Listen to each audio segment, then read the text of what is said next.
Detroit should never forget the name ZIYAH Harris. Now, just take a moment and look at the last photo taken of this child. ZIYAH Harris was a child. She was 13 years old. Study her face. Look at the light in her eyes. ZIYAH took this final photo of herself at school January 9th, 2024. She was never seen again. Prosecutors believe she was pregnant. She was brutally murdered. The child's body has never been found. When charges were brought, Wayne County Prosecutor Kim Worthy highlighted this photo in a heartbreaking. Smiling and waving and saying hello. But little did she know that she was really saying goodbye. The next thing Detroit is how 36th District Court Judge Aaliyah Sabri at a hearing last week called out many adults in ZIYAH's life, saying they also failed this child. From what I have heard over the last 4 days and 5 days total, is that several people failed her. I don't know where her mother is. I don't know anything other than that she was forced to live in a home where she was not protected or given the adequate attention and love. But Judge Sabri went further about how family members and Detroit also failed this little girl before she even mentioned the name of the man sitting in front of her, Jarvis Butts, the man at the center of a 5-day hearing. Bit by bit, prosecutors here worked to connect the dots that Butts allegedly abused ZIYAH over a long period of time sexually, allegedly controlled her life. Prosecutors say Butts got ZIYAH pregnant, and the judge said she believes all of the evidence shows Butts allegedly tried to abort the pregnancy himself. But the judge says she believes Butts injured ZIYAH and then murdered her. He intentionally killed her and tried his best to cover it up. But without finding ZIYAH's body, investigators focused on Butts, and they had to find his cell phone. Butts told police he had nothing to hide and told police to go through his phone. Things in my phone, y'all have possession of my phone. Take a look at it, go through it. So I don't know what that's about. I don't know why she said. Apparently, Butts was right. There was nothing linking him to abusing or killing ZIYAH on his cell phone, but that's where Detroit police data experts dug in, expert after expert detailing in court how they extracted all of the deleted material from his phone, his web searches, how to abort a pregnancy using antifreeze, and then the thousands upon thousands of text messages he sent to ZIYAH. Detroit Police Sergeant Shannon Jones and her team got those deleted texts, and for hours, Jones read hundreds of those texts in court, text after text showing a 42-year-old man in complete control of a 13-year-old girl. He sends her a text that says, "Are you naked yet?" She replies to him and says, "No, I don't want to get naked." She replies, "Are you mad that I didn't get naked?" 5 days of this preliminary hearing, Butts was hunched over behind his lawyer with a mask on. I watched him for 4 days. He never looked up once. Jarvis Butts, the last person prosecutors say who was with ZIYAH. The final person, the judge says, who failed ZIYAH Harris. And while I mentioned other people that failed her, Jarvis Butts, you are the monster in this whole picture. Being in there every single day was chilling every single day. If you're watching right now and your phone's next to you, take a moment, grab the phone, open up the camera, take a look at that QR code with that camera that's on your screen right now. That'll link you right to clickondetroit.com, and all those text messages, the thousands of them presented into evidence and much more on this horribly disturbing case. Guys, this gives us a chance to talk about all the people who are missing right now in the city of Detroit. So many people missing. I've been asking Detroit police for a week, just give me a number of people who are missing right now in the city. They've not been able to provide the number because it keeps changing, and the team that goes out looking for the missing people are out looking and still have not had a chance to compile the number. That's how big the big picture here is, how many people are missing in this city. We'll continue to follow the ZIYAH Harris case. So disturbing, so sad. Back to you. It's horrific. All right, we appreciate it. Thank you, Sean.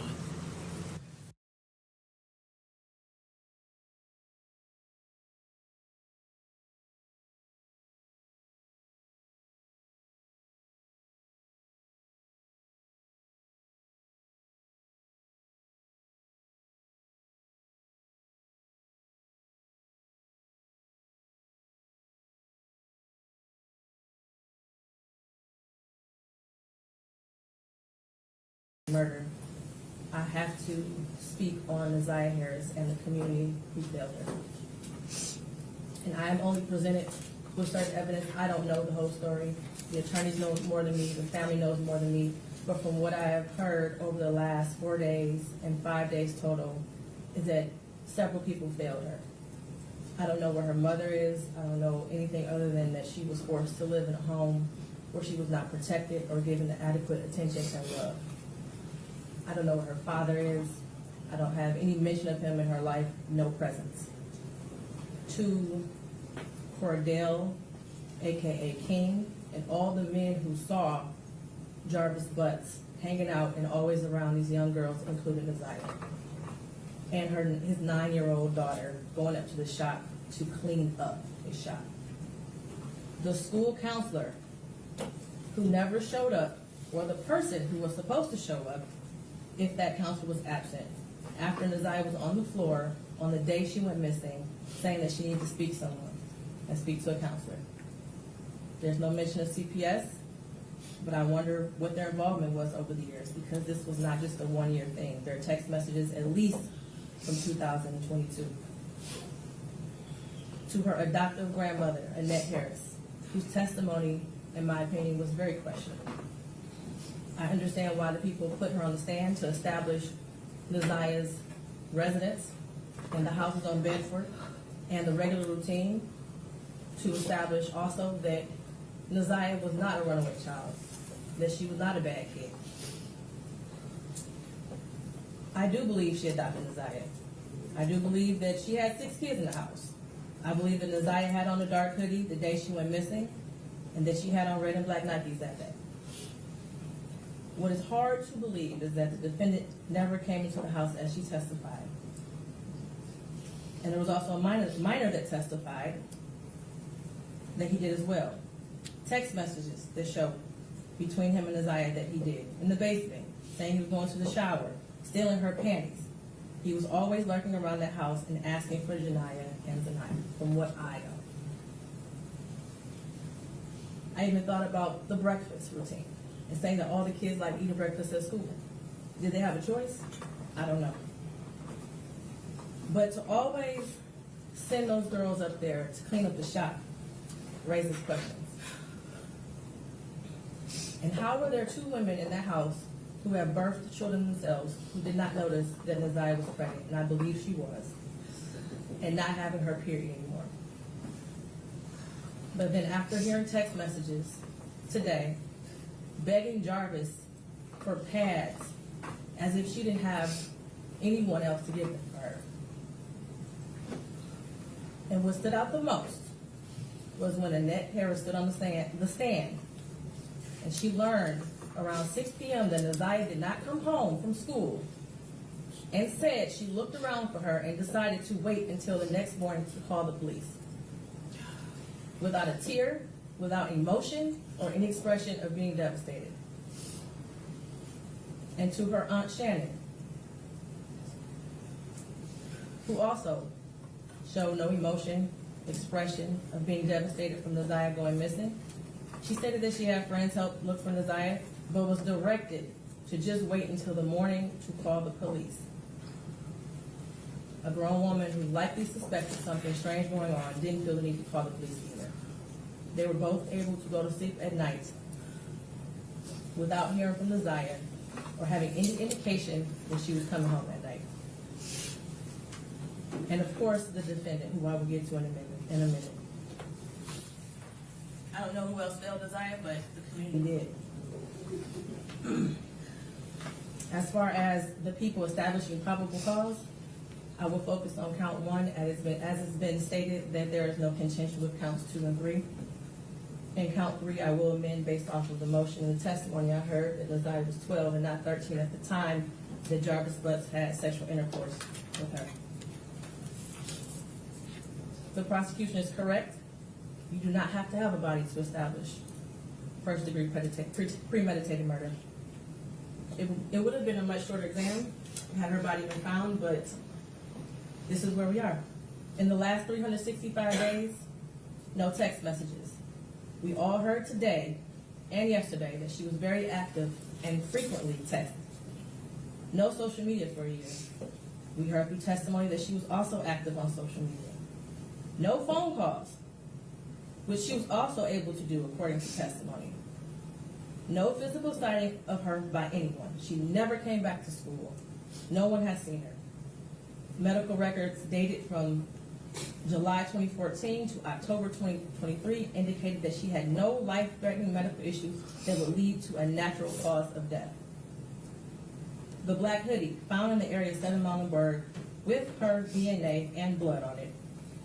The holes in the hoodie consistent with some sort of struggle, violence, or weapon being used. And we know that there were no holes in that hoodie when she wore it to school. We saw a picture of her in a black hoodie on her last day that everyone saw her. I do believe her grandma testified truthfully about the sweatshirt that she had on and that it was practically new. And the border agent who said that no evidence of animals would have destroyed the clothing or the shoes to possibly lead to animals tearing up that hoodie. The clear glasses found in the blue Nissan the day after she went missing. The behavior of the defendant when he snatched those glasses. They looked exactly like the glasses she had on in her last picture, according to the witness. The shoes that her brother described as the same shoes that were found also in the area of 7 Mile and Berg near the hoodie. While this is still probable cause, the evidence all points to Jarvis Butts. His locations, him being seen with her last, the abortion searches, the abrupt silence between the two of them in text messages, and the constant lies he told throughout the entire investigation. And they were proven to be lies with text messages and other testimony.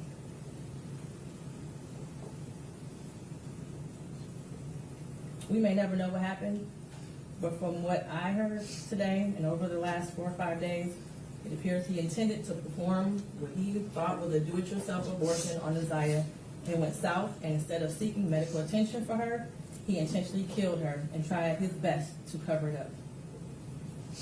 As much as I want her to be alive today, there is at least probable cause to show and believe that she's dead and that she was murdered by Jarvis Butts. Mr. Butts, stand up.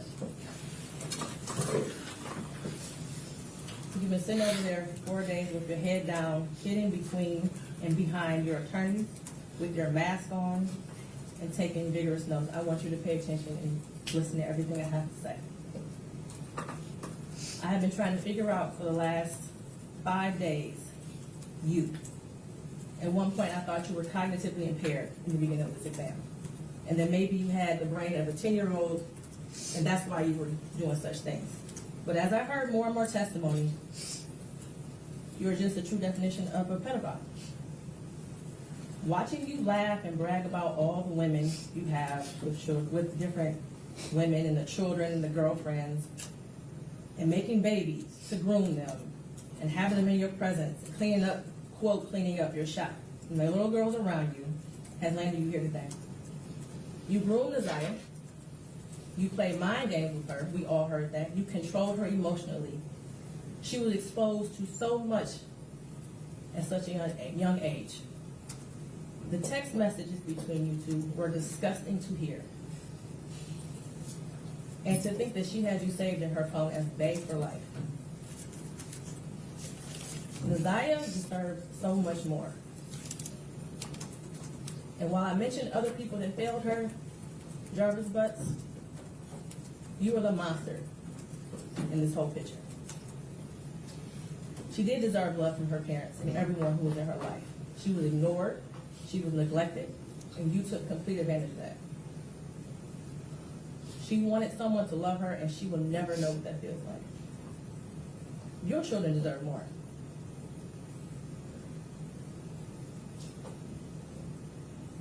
As much as defense counsel has raised issues on count 1, all that has done is raise the question of fact for the trier of fact, which means that this will be for a jury or a judge to hear in Third Circuit. I pray for the healing of all the victims and the young girls and possibly boys who have come into contact with you. As a community, we should look at this case as a prime example of how much work we have to do when it comes to protecting our children and especially our black girls. I pray for closure and healing for all those who have been traumatized by you.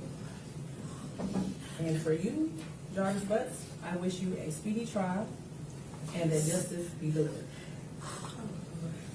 Your bind over date is January 16th at 9 o'clock a.m.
Jarvis Butts is awaiting trial for the murder and sexual abuse of ZIYAH Harris. After listening to days of testimony last month, a judge called Butts a monster and said that opportunities to protect the 13-year-old girl were missed.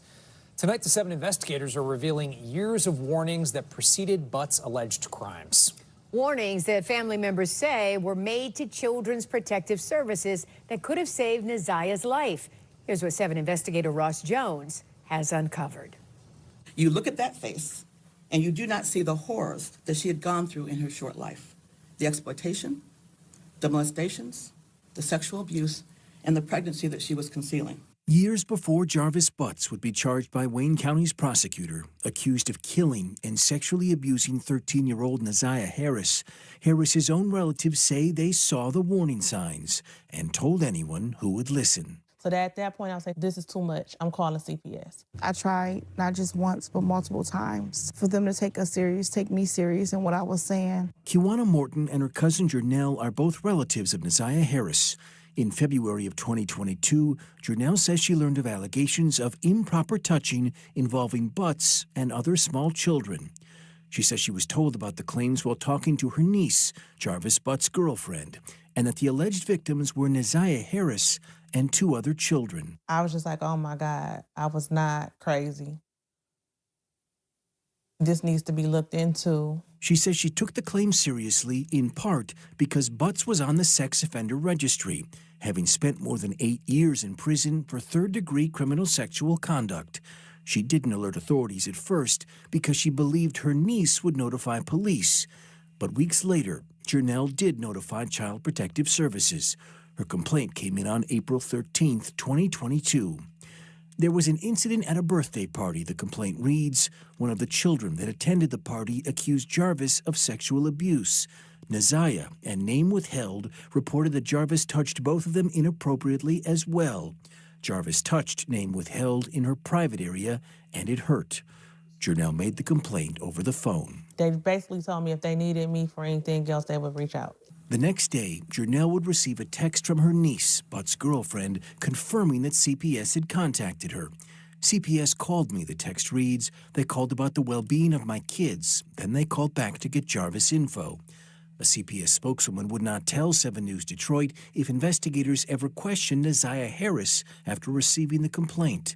But we do know it wasn't the only complaint filed with CPS, naming Jarvis Butts. And it wasn't easy for me to call Protective Services just because of the horror stories that you hear. Kawana Morton said she heard about the same allegations against Butts from a conversation with his girlfriend. 2 months after her cousins called to CPS, she would file her own complaint. I told them that there's a problem and they need to be aware of it.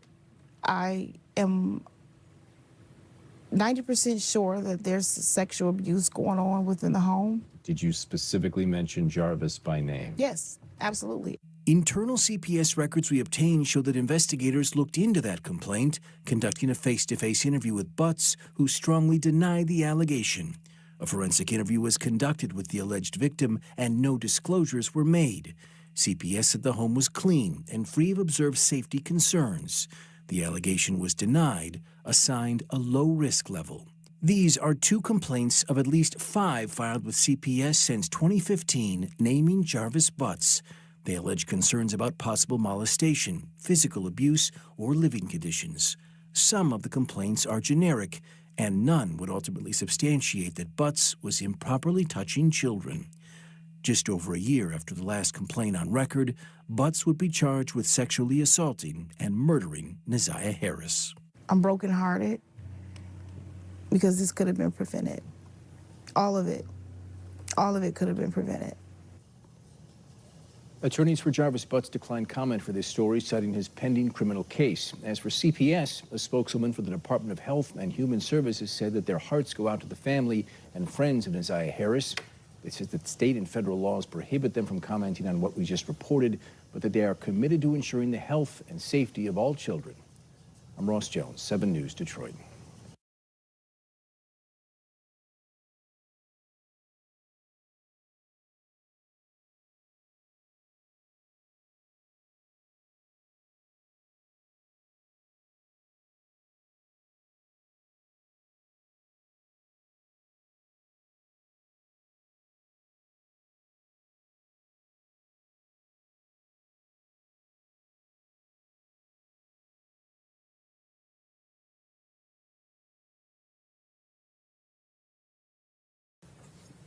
And do you know someone named Jarvis Butts?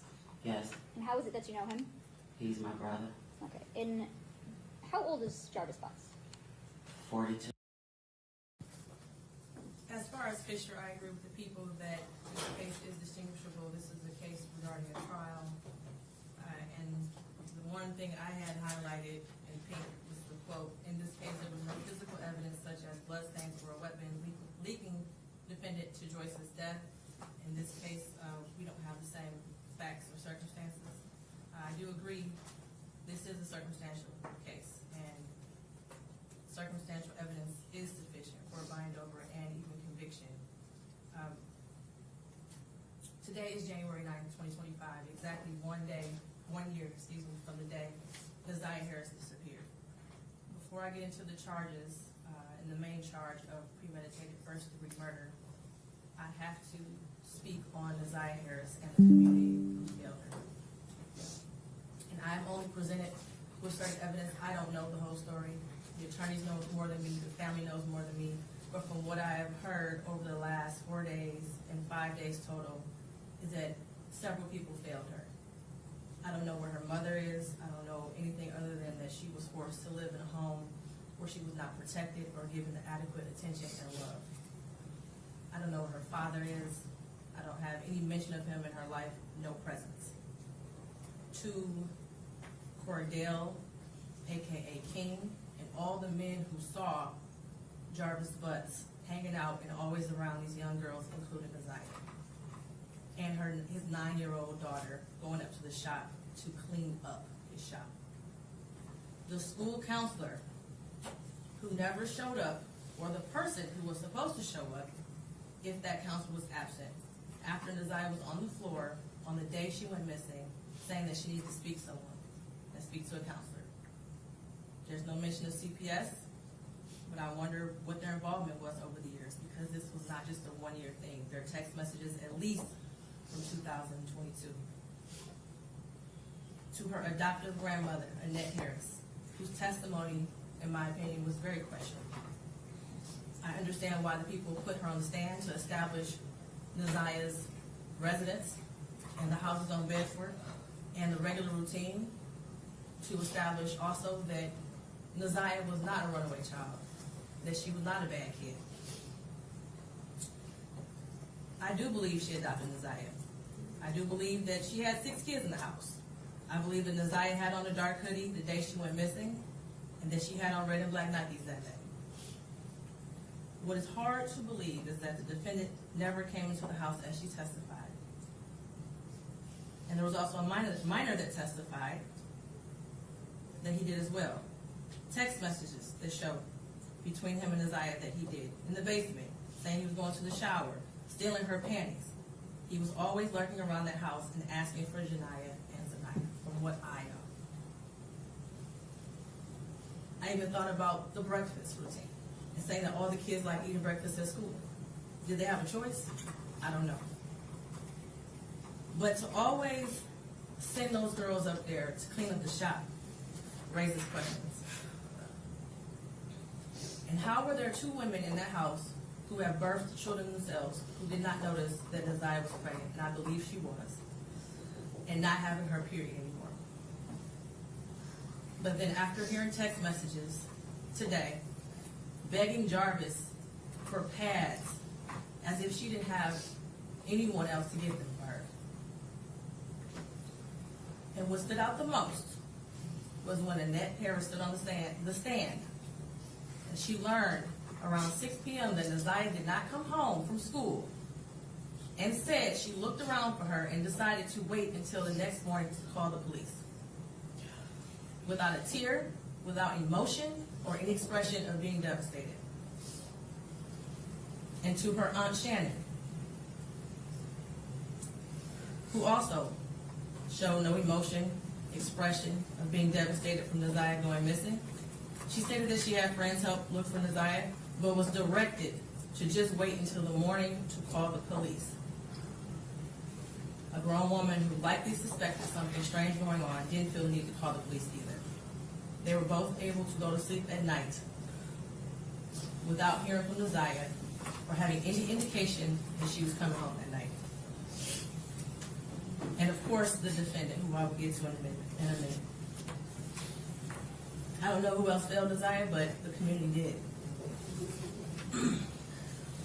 As far as the people establishing probable cause, I will focus on count 1, as it's been stated that there is no contention with counts 2 and 3. In count 3, I will amend based off of the motion and the testimony I heard that Ziya was 12 and not 13 at the time that Jarvis Butts had sexual intercourse with her. The prosecution is correct. You do not have to have a body to establish first-degree premeditated murder. It would have been a much shorter exam had her body been found, but this is where we are. In the last 365 days, no text messages. We all heard today and yesterday that she was very active and frequently texted. No social media for a year. We heard through testimony that she was also active on social media.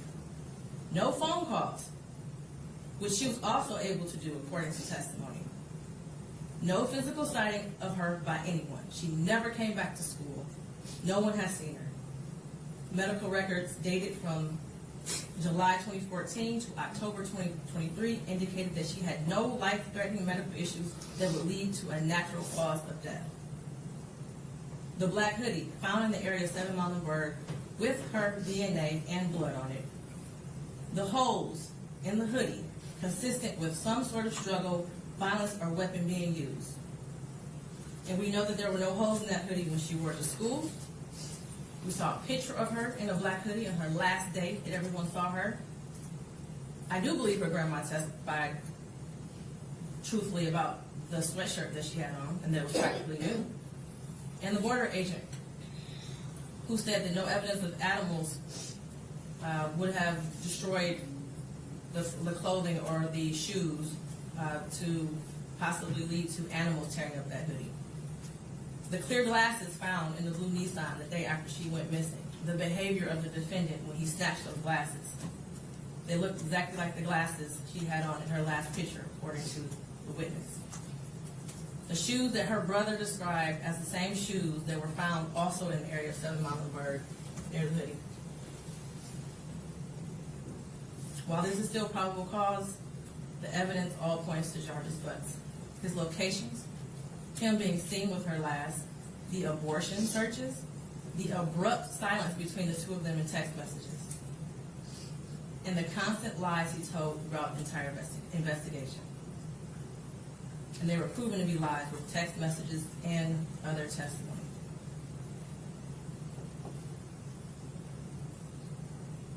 We may never know what happened, but from what I heard today and over the last 4 or 5 days, it appears he intended to perform what he thought was a do-it-yourself abortion on ZIYAH and went south, and instead of seeking medical attention for her, he intentionally killed her and tried his best to cover it up. As much as I want her to be alive today, there is at least probable cause to show and believe that she is dead and that she was murdered by Jarvis Butts. Mr. Butts, stand up. You've been sitting over there for 4 days with your head down, hidden between and behind your attorneys, with your mask on, and taking vigorous notes. I want you to pay attention and listen to everything I have to say. I have been trying to figure out for the last 5 days, you. At one point, I thought you were cognitively impaired in the beginning of this exam. And then maybe you had the brain of a 10-year-old, and that's why you were doing such things. But as I heard more and more testimony, you're just a true definition of a pedophile. Watching you laugh and brag about all the women you have with different women and the children and the girlfriends, and making babies to groom them, and having them in your presence, cleaning up, quote, cleaning up your shop, and the little girls around you, has landed you here today. You groomed ZIYAH. You played mind games with her. We all heard that. You controlled her emotionally. She was exposed to so much at such a young age. The text messages between you two were disgusting to hear. And to think that she had you saved in her phone as a babe for life. ZIYAH deserves so much more. And while I mentioned other people that failed her, Jarvis Butts, you were the monster in this whole picture. She did deserve love from her parents and everyone who was in her life. She was ignored, she was neglected, and you took complete advantage of that. She wanted someone to love her, and she will never know what that feels like. Your children deserve more.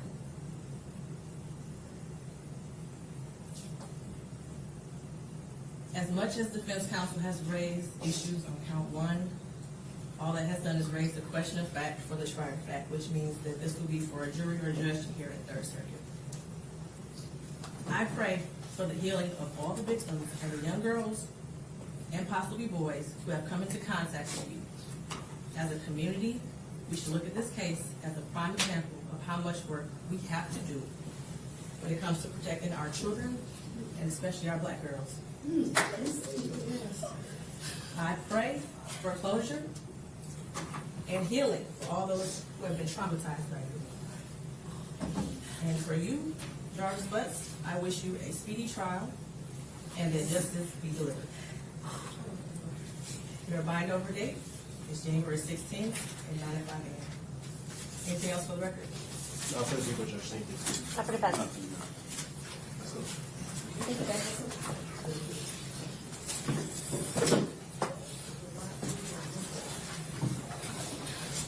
do the right thing and tell us where she's at, please.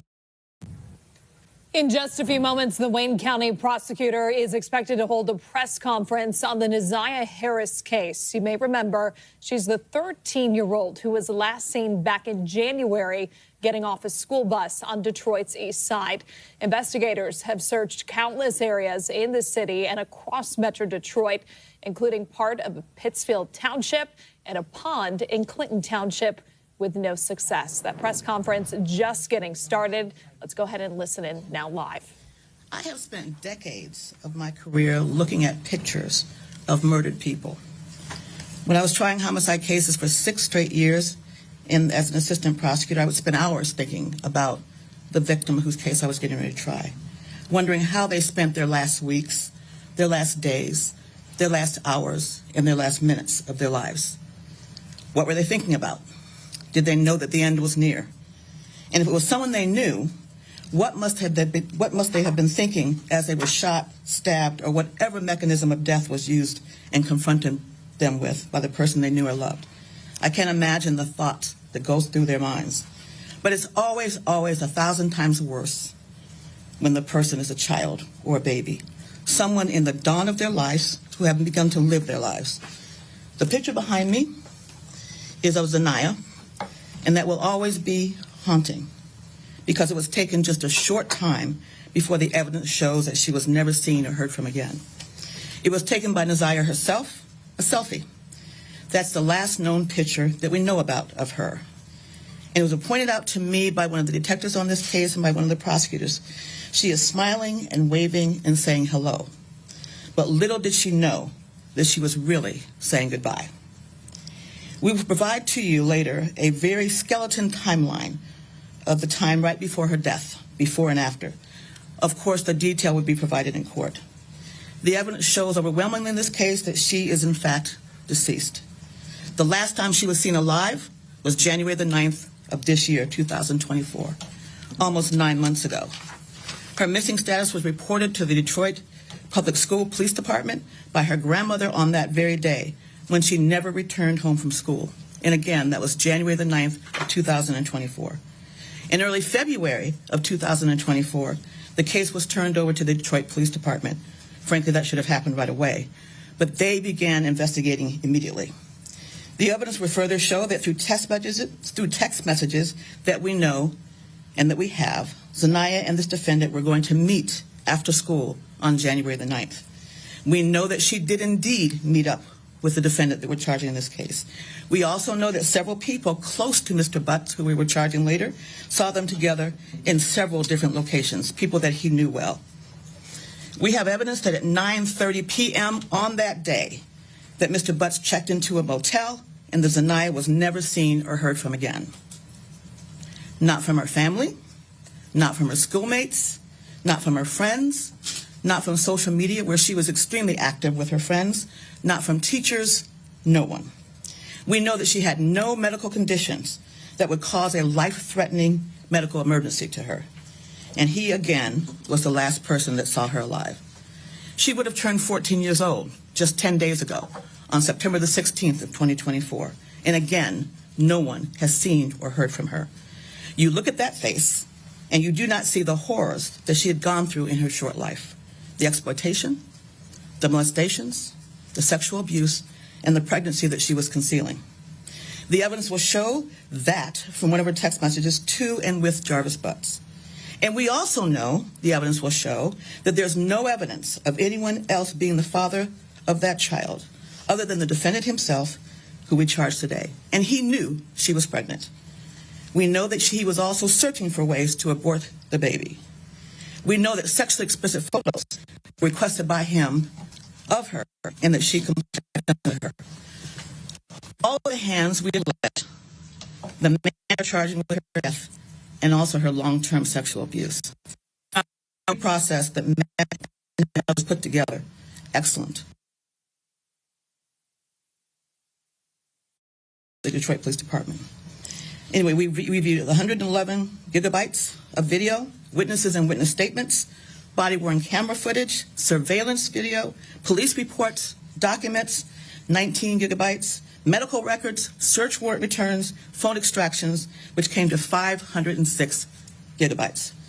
Today we are charging Jarvis Butts with 1 count of first-degree premeditated murder, 1 count of criminal sexual conduct in the second degree, and 1 count of child sexually abusive material. Today we are also charging Mr. Butts with more counts of criminal sexual conduct on 2 more girls, yes, girls, on 2 other separate cases.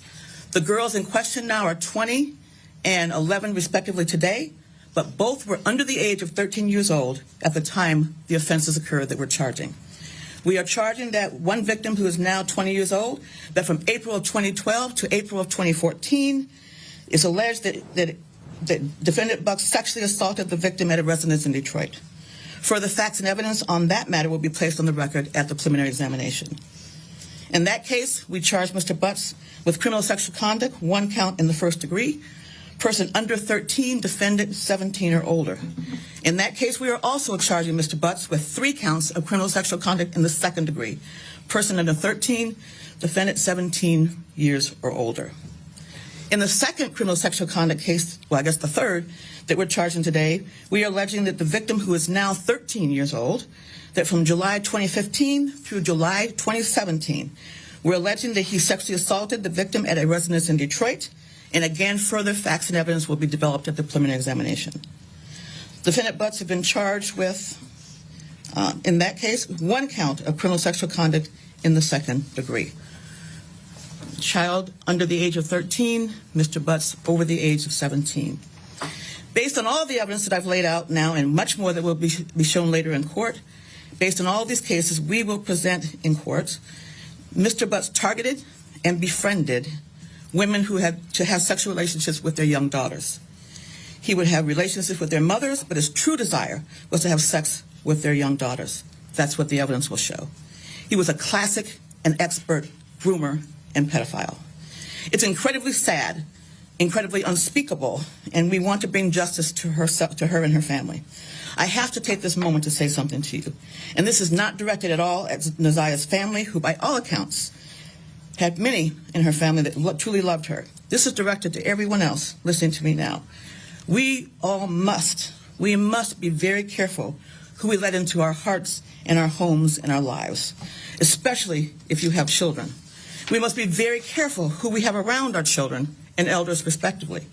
We must also be very careful who we leave our children with, even if they are in a relationship partners, family, and friend. I'll say that again. Even if they are relationship partners, families, or friends. Life can be hard enough at times, but when it comes to our children, we must be deliberative, we must be diligent, and laser focused on their safety.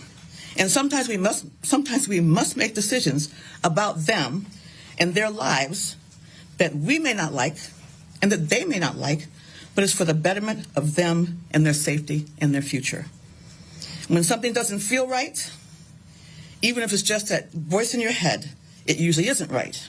And sometimes when we are attentive and we do everything right by our children, things can still happen and still go very wrong despite our best efforts.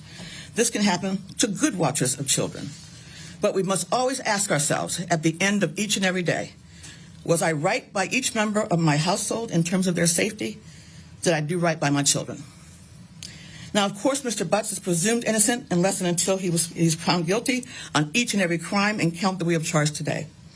We have been told this morning that the arraignment will be tomorrow, we think at 10:30 a.m. in the morning, but we don't have confirmation of that yet. But the arraignment, we are told, will happen tomorrow morning. Thank you very much. Chief? Okay, I'll switch places with you.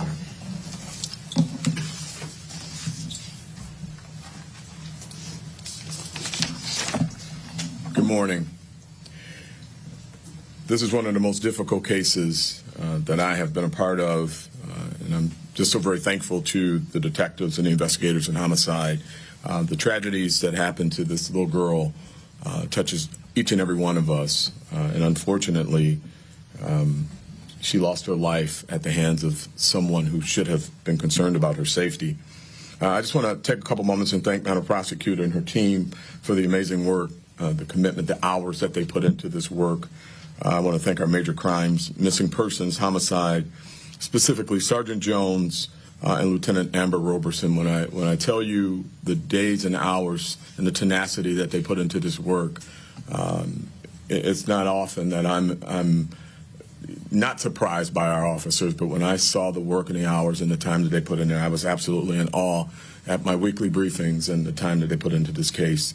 It is not an 8-hour-a-day job. It is it ends when they have to get a couple hours of sleep. And I will tell you, with all the other things going on, this case was always top of mind. Certainly want to thank DPS for their assistance in transferring over some of the information that we were able to get from them with this case. There were a number of people, our community in particular, even our Border Police Commissioner, Tamara Liberty Smith, who was out knocking on doors and passing out flyers, all with the desire to bring this little girl home to her family. Quickly, as the investigation unfolded, the officers realized that was going to be very difficult. Without going into great detail, I will tell you, as the prosecutors indicated, hours and hours and many gigabytes of information and phone records and knocking on doors and pulling video went into this investigation. And sadly, we find ourselves where we are now. But if there's any solace in any of this, is that we take a lesson from this. We make strong and good decisions for our children, keep them out of harm's way. We are not pointing out anything that someone did wrong. We just want to make sure people do a lot more things right. And again, Madam Prosecutor, thank you and your team for the work.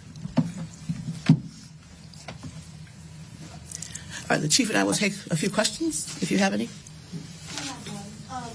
How did Jarvis Butts have access to ZIYAH? He knew some of their family members, some of her family members. Can you talk about the time frame when you mentioned grooming? Are you able to elaborate at all over how long of a period of time he may have, quote unquote, groomed or knew her? Or all I can and will say at this point that it started in 2022. So just for accuracy, this little girl's remains have never been found? No. Is there a thought? Her body has never been found. Any thought of where she may be? Well, if we knew that, we would certainly have a case that we weren't trying, that we were trying without a body. Yes, can you say what triggered charges now? Again, there's an incredible amount of material, and one of the reasons why lately I've been giving out amounts of material that we've been going through, because I think people sometimes just do not get it or understand about all the work that it takes by the investigators and by the prosecutors to put a case like this together. Whenever you have a case like this, where there has been no body found, it makes it more difficult and much more investigation must be done, because we have to be able to. 1421, ZIYAH sent to Jarvis. Don't forget, be there before 3. I will let you know when I'm leaving the school. If you're not there, I will wait. Then at 1422, she sends, send okay if you've seen the message so I can delete your number. Then at 1423, Jarvis replies, okay, and those messages were deleted. And there was no further communication between ZIYAH's text number and Jarvis's number after January 9th, 2024, 1 year ago today. Yes. Nothing for the judge.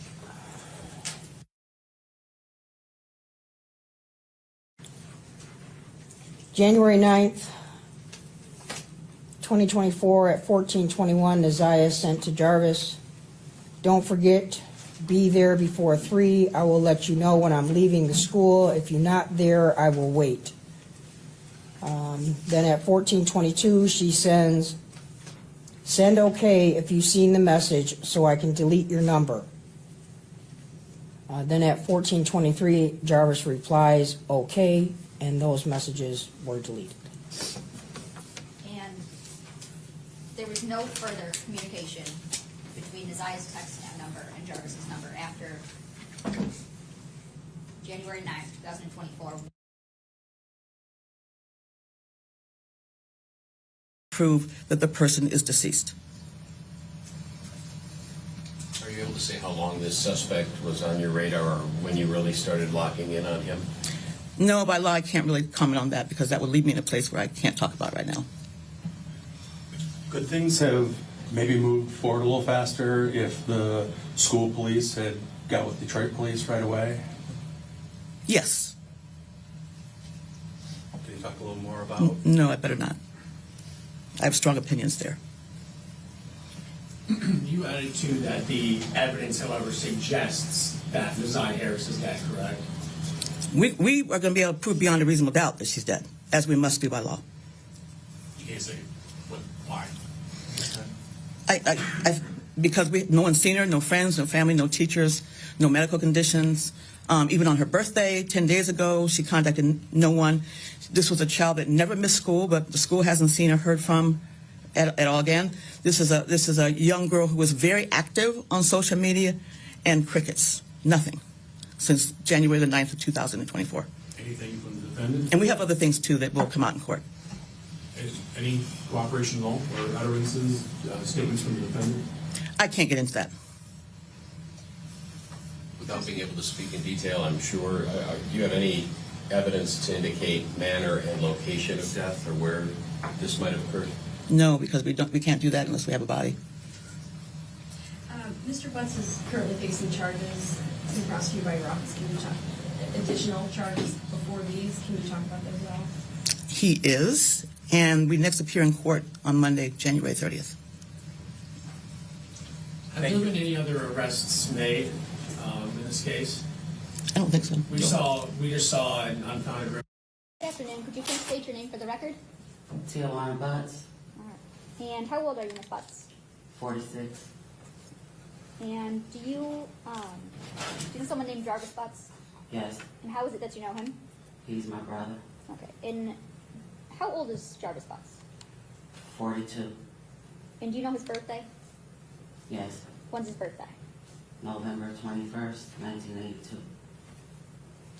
And do you see Jarvis Butts in the courtroom today? I saw him walking in. Okay. And can you point to him and tell me the color of the clothing that he's wearing? He has on, I believe it's dark green shirt. He's sitting behind the lady to the side of you. And very beginning, where is it that you think you saw Ziyiah? At the shop on Harbor and Commerce. Okay. And whose shop is that? My brother Jarvis Butts and his partner. Okay. What's the reason you were at your brother's shop that day? What makes you believe that you saw Ziyiah on the day she went missing?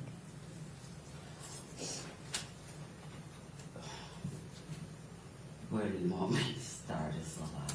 So, from the very beginning, where is it that you think you saw Ziyiah? At the shop on Harbor and Commerce. Okay, and whose shop is that? My brother Jarvis Butts and his partner. Okay. What's the reason you were at your brother's shop that day? Something was wrong with the car that I was driving, and I just needed him to check it out to make sure it was safe for me to drive. Do you recall about what time did you go to Jarvis's shop that day? About 4 p.m., give or take a few minutes. Okay, and around what time did you leave? Somewhere between 6 and 6:30. Okay. And what is it that you noticed while you were at the shop? So, it's a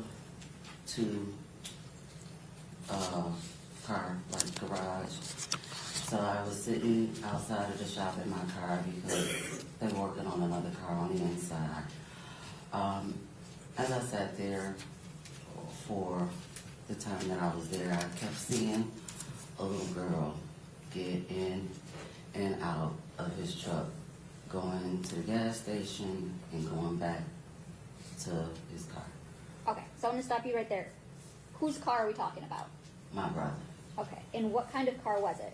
I believe the Cadillac Escalade. Okay. Do you remember what color?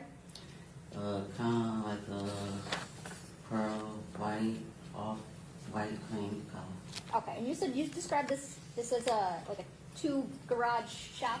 Yes. Okay. And I want to approach with people's Exhibit 7.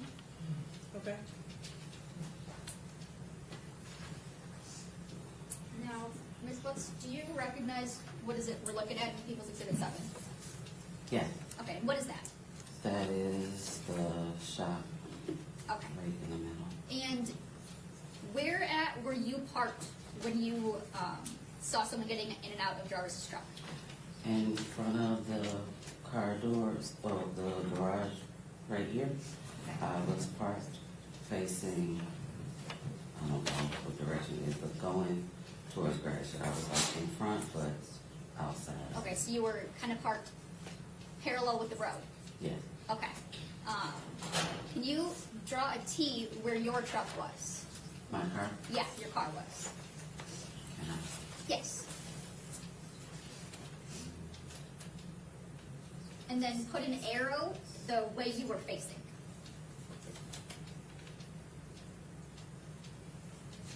And where is it where that Jarvis's truck was? Just put a J where Jarvis's truck was. And what way was his truck facing? It was facing my direction, so the front was towards me. Towards you. Okay, so put an arrow for that direction. Okay.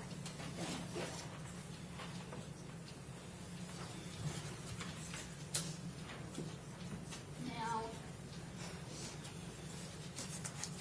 do you get a look at this little girl that you see getting in and out of his car?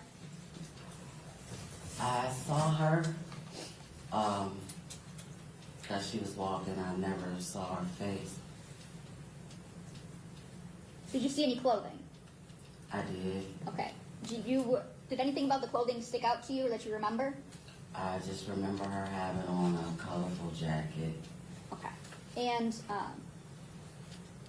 what door, which side do you remember seeing her getting in and out of Jarvis's truck? Or did it change? I don't really remember.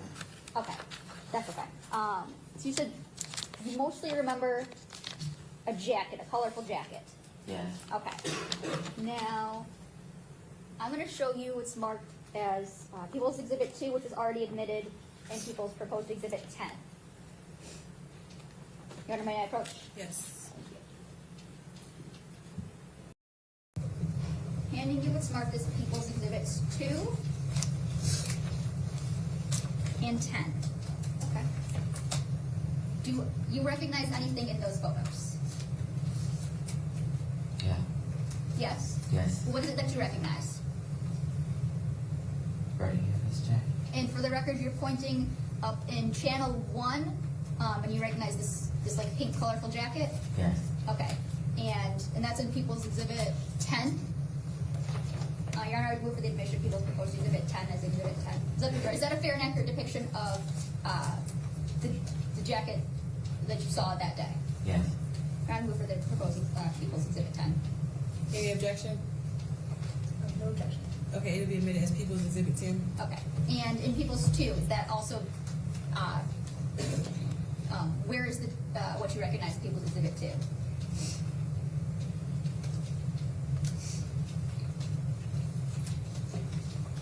It looks like channel 2 here, maybe. Okay, facing the back? Yeah. Okay. And you recognize the jacket in this photo too, right? Yes. It's a little blurry, but it looks the same. Okay. And what about in channel 1 of Exhibit 2? It would be this one right here. Okay, and it's fair to say that's the back of a jacket? It seems to be the back of a jacket? Okay. Thank you. And you said that you saw this little girl with this jacket on getting in and out and going into the gas station? Yes. Okay. Did you know who this little girl was at the time? No. Okay. Is there a time that you ever get out of your car? Yes. And what do you do? I needed to use the restroom, so I asked his partner if I could use the restroom. He told me to go and tell them in the gas station. And as I was walking towards the gas station, she was walking in front of me going into the gas station. Okay. So about how far in front of you was she? I would say maybe where the gentleman in the gray blazer is behind you. Maybe a little bit farther, I'm not really sure about that distance. From where you are to him? Yeah. Okay. Now, I'm really bad at estimates. 20, 25 feet? Yeah, I would agree with about 20, 25 feet. And you said you never got a chance to see this little girl's face? No. Was there anything else about her that you can remember? I just remember her being kind of small, like outside of just seeing her get in and out of the car. When I was walking towards her, I was like, she's tiny, and I just remembered the coat. Okay. Tiny, like in what way? Like tiny, skinny, short? Kind of skinny and short. Okay. And did you ever ask Jarvis who the little girl was? Yes. And what did he tell you? He told me, and I can't remember if it was this exact word, or he said it's my partner's niece, or he said it was King's niece.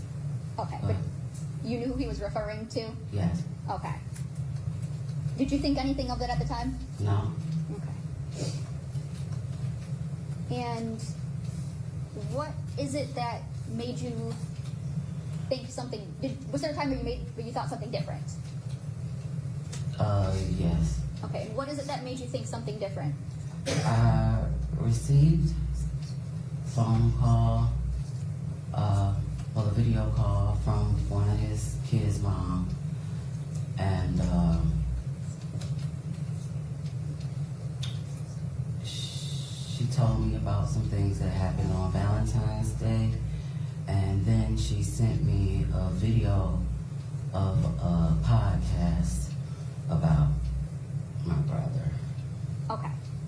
And what did you do as a result of receiving those things?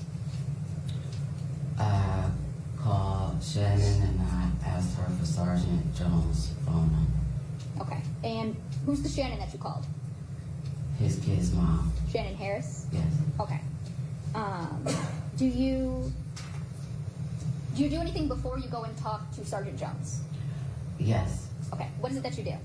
Okay, so after having a conversation with Shannon Harris and his other kid's mom, I was informed that his partner King, I guess something happened where the Objection, this is hearsay. It's not a statement yet, Judge. Being informed. I'm not sure what she's even about to say. Okay, just to the extent that it's informed of someone else's statement. You might have to object in a couple moments. Maybe you just speak up. If you could stand up and make your objection. Yes, just objecting to the fact that she was informed of something. It appears this might be hearsay, but we'll see. Yeah. Could you finish what you were saying? I don't know where you were going with this. I'm trying to remember where I thought. Okay, so after talking to Shannon Harris and his other kid's mom, I was informed of some things that had taken place I think Valentine's Day. So they told me that his partner King. Okay, so at this point, this is hearsay. They told me, and the lack of personal knowledge, the things that she was informed of. Can I finish? 1 second. What is an objection here? I'm sorry. The witness has to stop talking. So, based on those, do you go and talk to someone else? Yes. Okay. Who do you go and talk to? His partner King. Okay. And where is it that you go and talk to King at? At the shop on Harbor Encounters. Okay. And without telling me what King said, kind of describe what was your conversation about? Well, I went to see what happened and what was going on. During that time, I told him that I had never seen any little girl at my brother's shop, besides my nieces, outside of the little girl that I saw getting out of his truck that day. Okay. And you told this to who? King. Okay.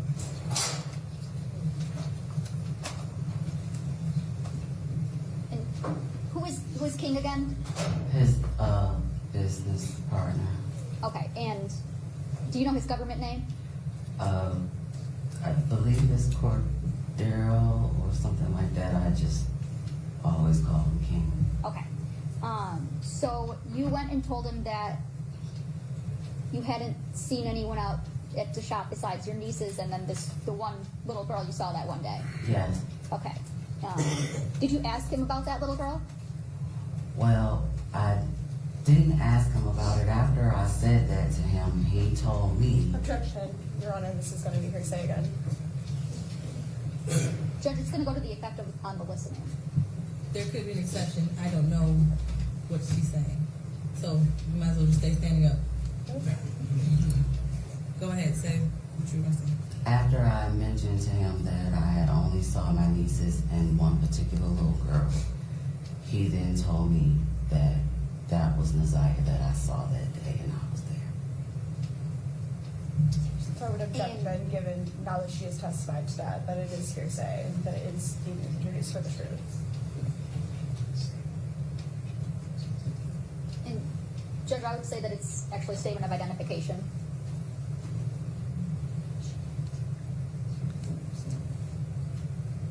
So this is not an identification that she personally made, she's just being told. When she saw NZIYAH that day, so it's... She didn't know who it was. I mean, she had no idea who this was. That's She not didn't know her who he was. identification. So it is hearsay. Okay. So, without saying what King said, were you informed of anything about a little girl that you saw on January 9th, 2024?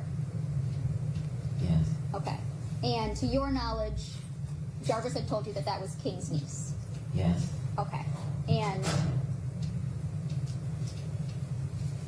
when you talked to King, did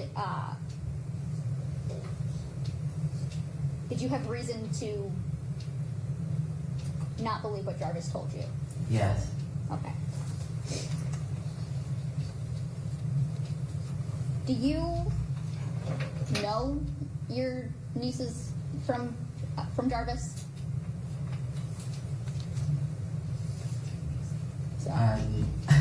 That is a poorly worded question. I am sorry. If that was your niece, would you have recognized her that day? Yes. Okay. And you did not recognize this little girl as your niece, did you? No. Okay.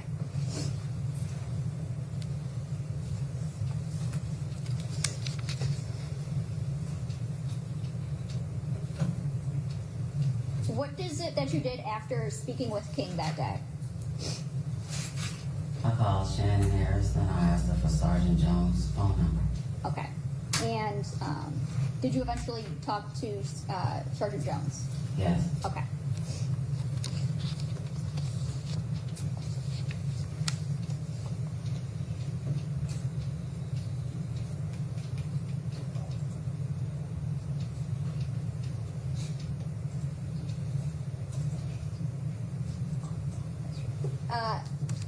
Sorry about that. What day was it that you went to the shop and saw the little girl?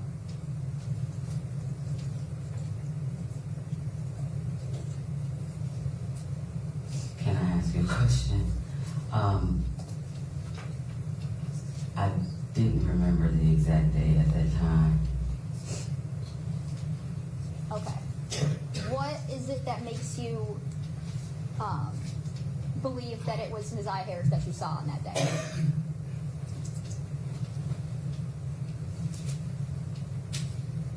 I'm not quite sure how to answer what you're asking me. That may be a poorly worded question. I'm sorry.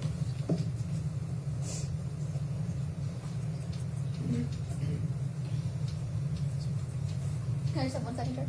Yes.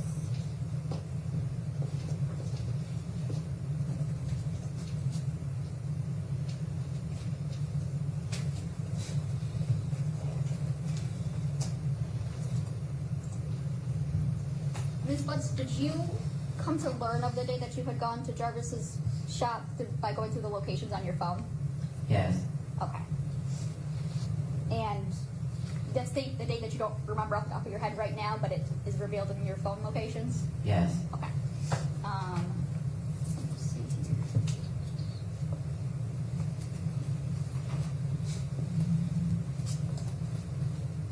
One second, let me get her finder.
When is it that you went through your phone locations to determine the date?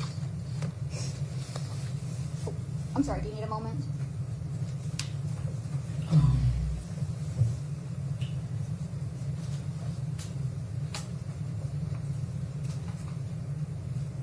believe it's February, I think like 24th or the 26th. I can't remember the exact day. Okay, that's when you would have went through your phone to find those? Yes. Okay, and did you also go through that in your interview with Sergeant Jones? Yes. Okay. And did you give Sergeant Jones permission to look at your location data? Yes. Okay. And your phone kind of extraction in general? Like to go through your phone for the data? Yes. Okay.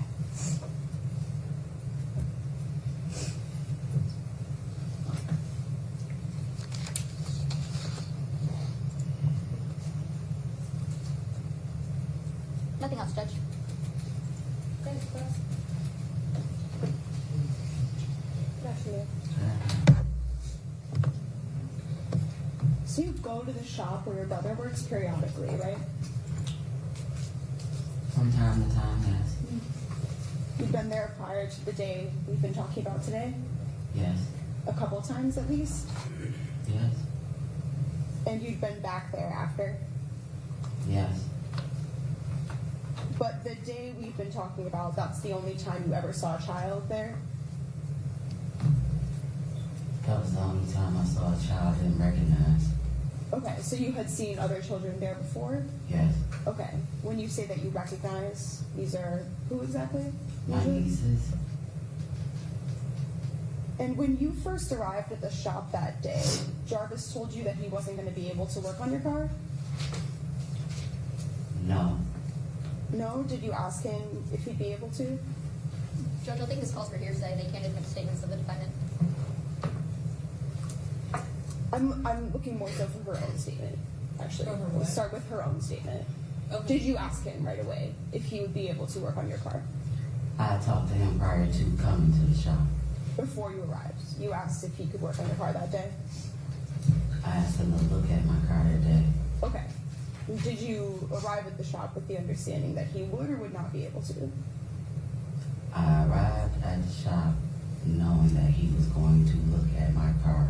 Okay. One moment.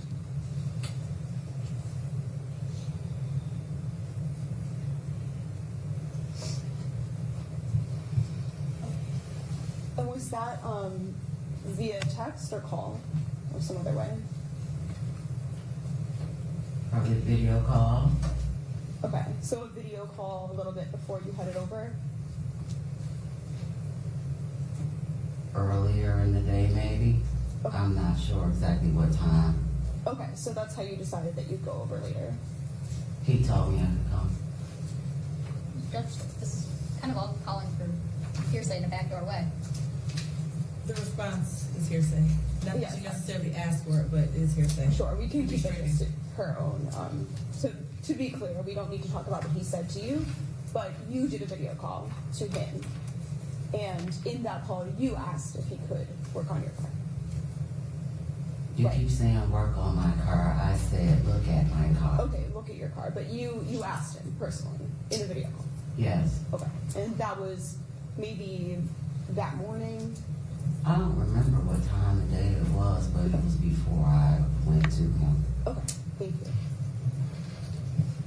Okay, and as you were saying, this day, I think you said you saw some other children there at other times, but this particular child, you only ever saw this child on this particular day? Yes.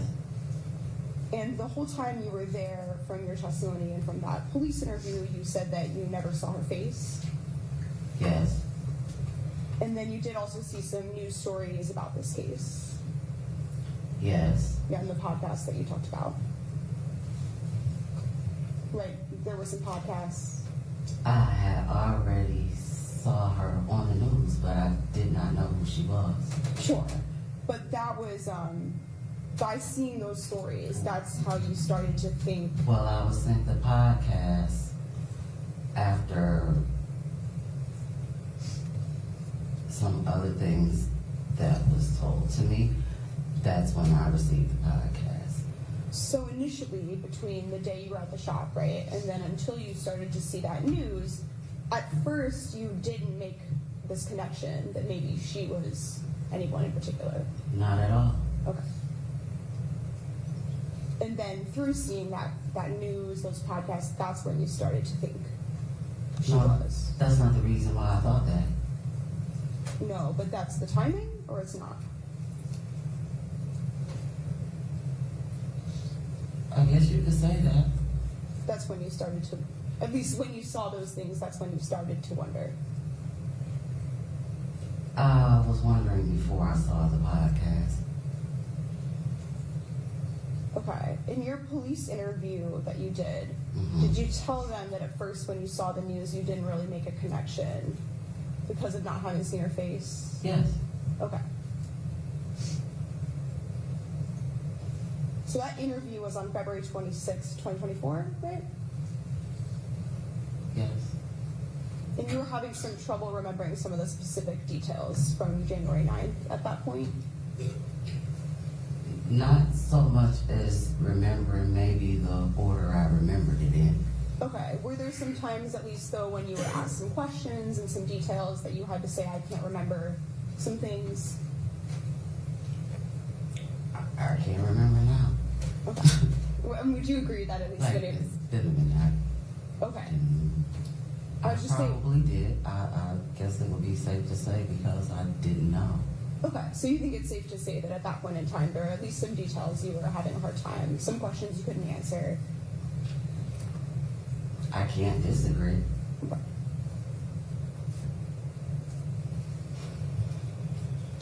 And it was pretty close in time, shortly before that police interview, that was when you first started to think that maybe this girl you'd seen at the shop had been ZIYAH Harris. Can you repeat that? So the first time you started to think that maybe that child, the one you saw, maybe that was ZIYAH Harris, that was pretty close in time to the police interview. Maybe about a week or so before. Okay. I believe, does it sound right to you that I think you told the police that it was on the Thursday prior to the interview? Whatever the Thursday was after Valentine's Day. Okay. So probably February 22nd. That was the Thursday prior to your interview. Okay. And then when you were at the shop, you primarily saw this child while she was inside a truck, right? I didn't know it was a child in the truck until she kept getting out. Okay, but when you saw her, she was in a truck? I saw her getting out the truck, yes. And were you inside your vehicle? Yes. You arrived in the daylight, right? Yes. And that's, I think, what you're referring to, right? Initially, that's when you didn't yet know somebody was in the truck.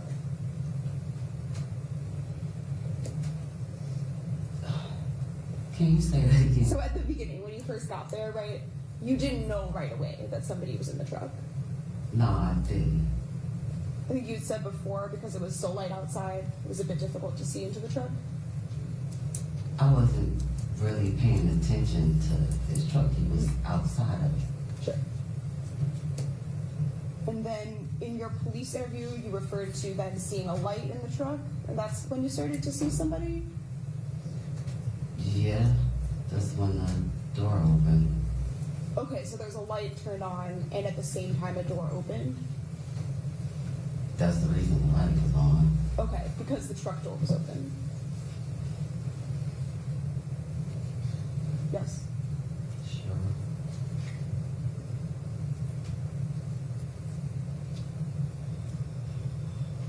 And you said that you saw a couple different times her go back and forth to the gas station? Yes.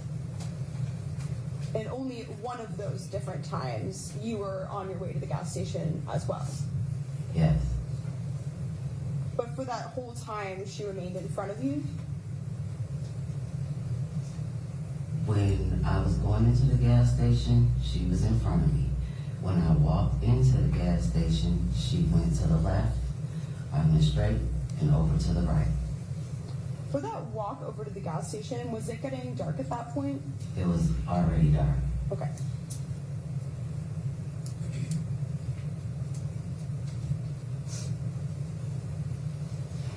And while she was in the truck, you were not sure exactly which part of the truck this was? I can't remember, no. Okay.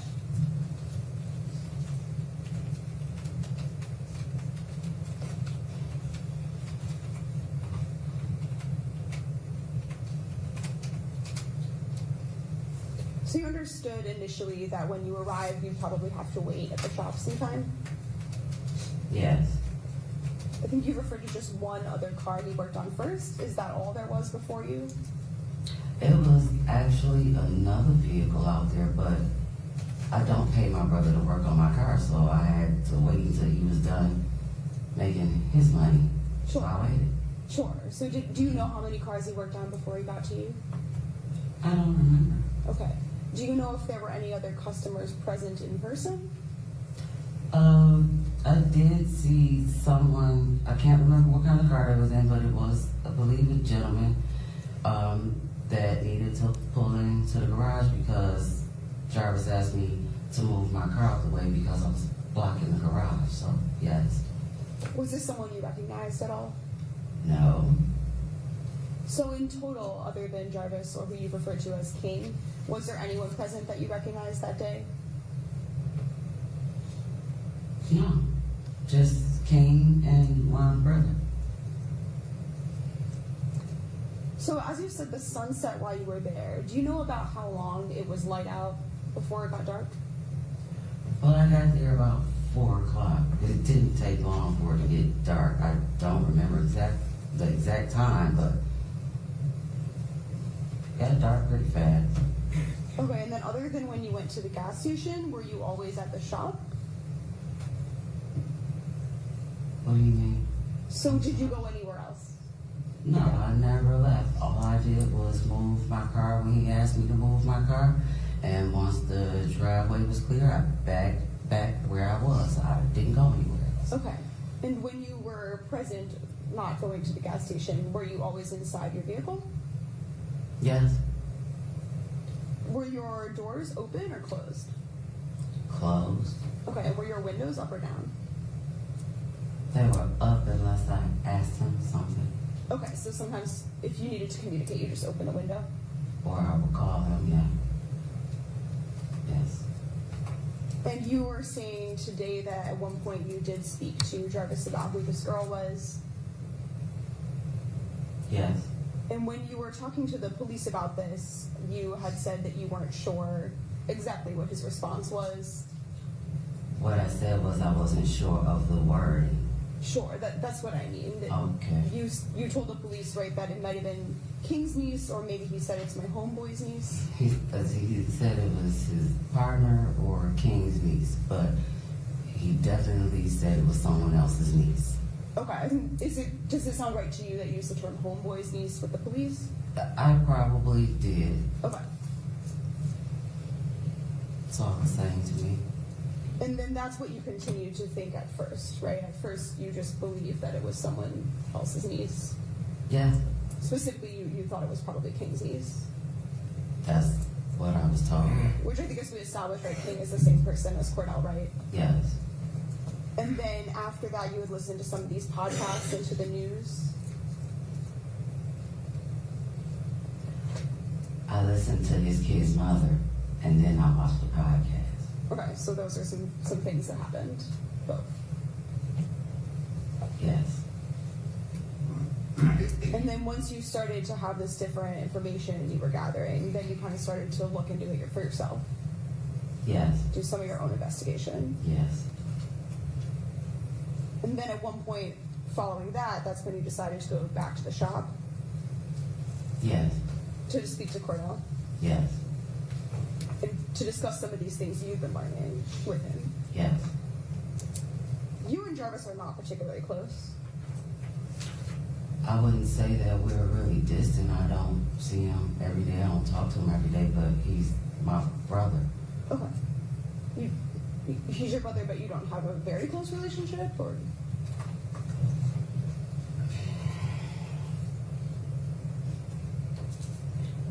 He's my brother. Okay. What about with his children? Are you close with his children? Some of the ones that I know. So he has 13 kids, right? I have no idea. Do you have an idea of around how many kids he has? A lot. Okay. Do some of them live with different mothers? Yes. And you don't spend time with all of them? No. So which ones do you know? I don't want to say their names. They're minors. Okay. And I don't want to disclose their identity. Could you just give like a number instead? How many do you know? I'm counting.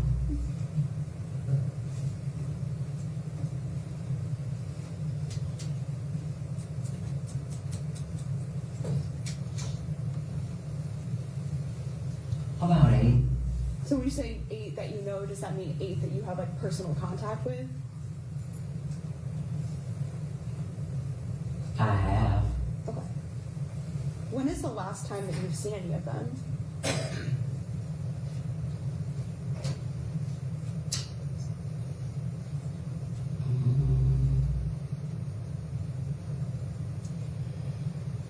Maybe about 2 months ago. Were you and Jarvis raised by your grandmother? For the most part. And were there some events surrounding her death that related to your relationship with Jarvis that impacted some things? No.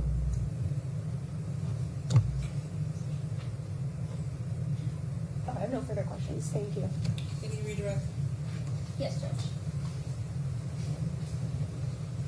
Ms. Butts, you said that there was another reason, there was a different reason that you thought that it was Neziah that you had saw that day.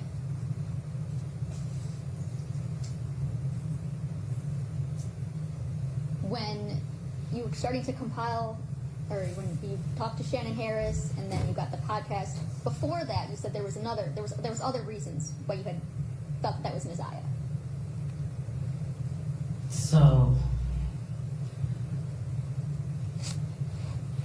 am I? Yes. Can I What? speak for What is okay, that? Yes. So, at the time, I didn't know. Once I realized that it was a possibility that I saw her, there were several reasons that led me to believe that it was a possibility I was there. And I didn't want to get into detail as far as what I knew before the podcast. But if you would like, I would explain to you why I thought these things. You gotta So to you. Can we approach? Yes.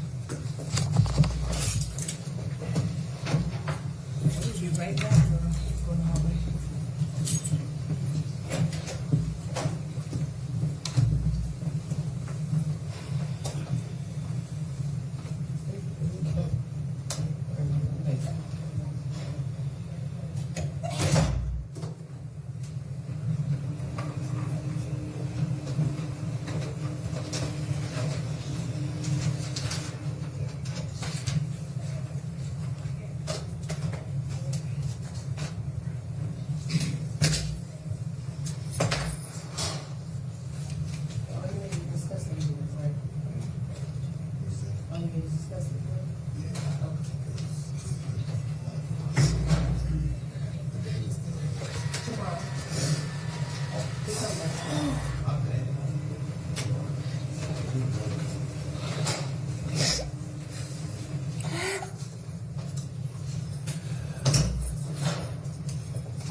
Butts, you are still under oath.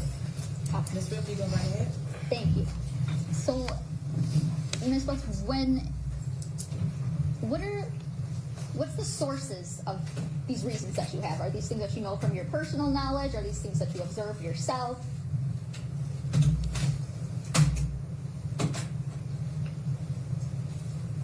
I'm sorry. That's okay. So, these reasons that you were thinking of, what are the sources of them? Is it somebody told you something? Is it something that you saw yourself, you observed, or a coupling of that?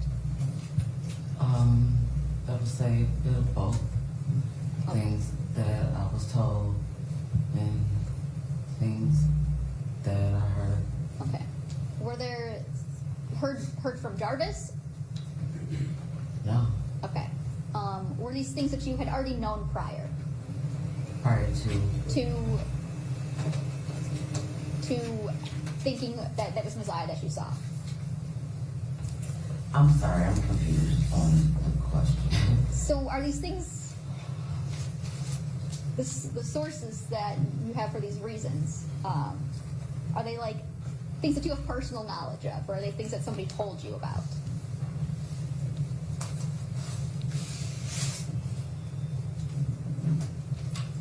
These were things that I was told. I'm trying to understand the question that you're asking me. Ms. Ripley, you're referring to the question before we went into sidebar about her leading up to believing that it was possibly ZIYAH Harris at the shop, correct? Yes. Does that help clarify Okay. the line of questioning? Yes. Okay. Okay, so those reasons, those things, are those things that you had known before? Are they based on your observations, or? Well, these were things that I was told. And after asking the questions that I needed to ask, I came up with the conclusion that it was a possibility that ZIYAH was the little girl that I saw that day. Okay, thank you. You said that when you were parked at Jarvis's shop that it was getting dark out. Yes. Okay. That darkness, is that maybe the reason why the color on the jacket stood out? Well, the jacket didn't stand out until I was walking into the gas station behind her because I wasn't really like paying attention to what she had on. I just kept seeing her get in and out of the truck, going in the gas station and coming back to the truck, and that's what caught my attention. Okay, so the movement is what attracted you to it at first? Yes. Okay.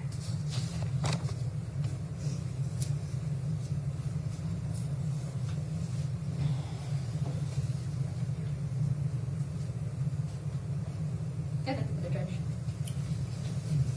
Nothing further. Okay, Ms. Bussey, we're done testing.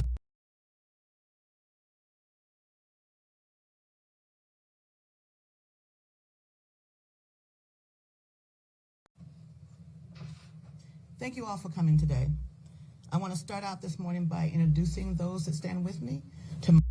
Despite never finding her body, prosecutors believe Jarvis Butts is responsible for her death, and they can prove so beyond a reasonable doubt. Court proceedings are about to resume this morning. Let's listen in together. Okay, if there's anyone on YouTube or watching this live stream or anyone in the courtroom who may testify or is a witness on this case, you must exit the courtroom. That includes the virtual courtroom as well. And with that, you can call your next witness. At this time, people call Tashiana Davis.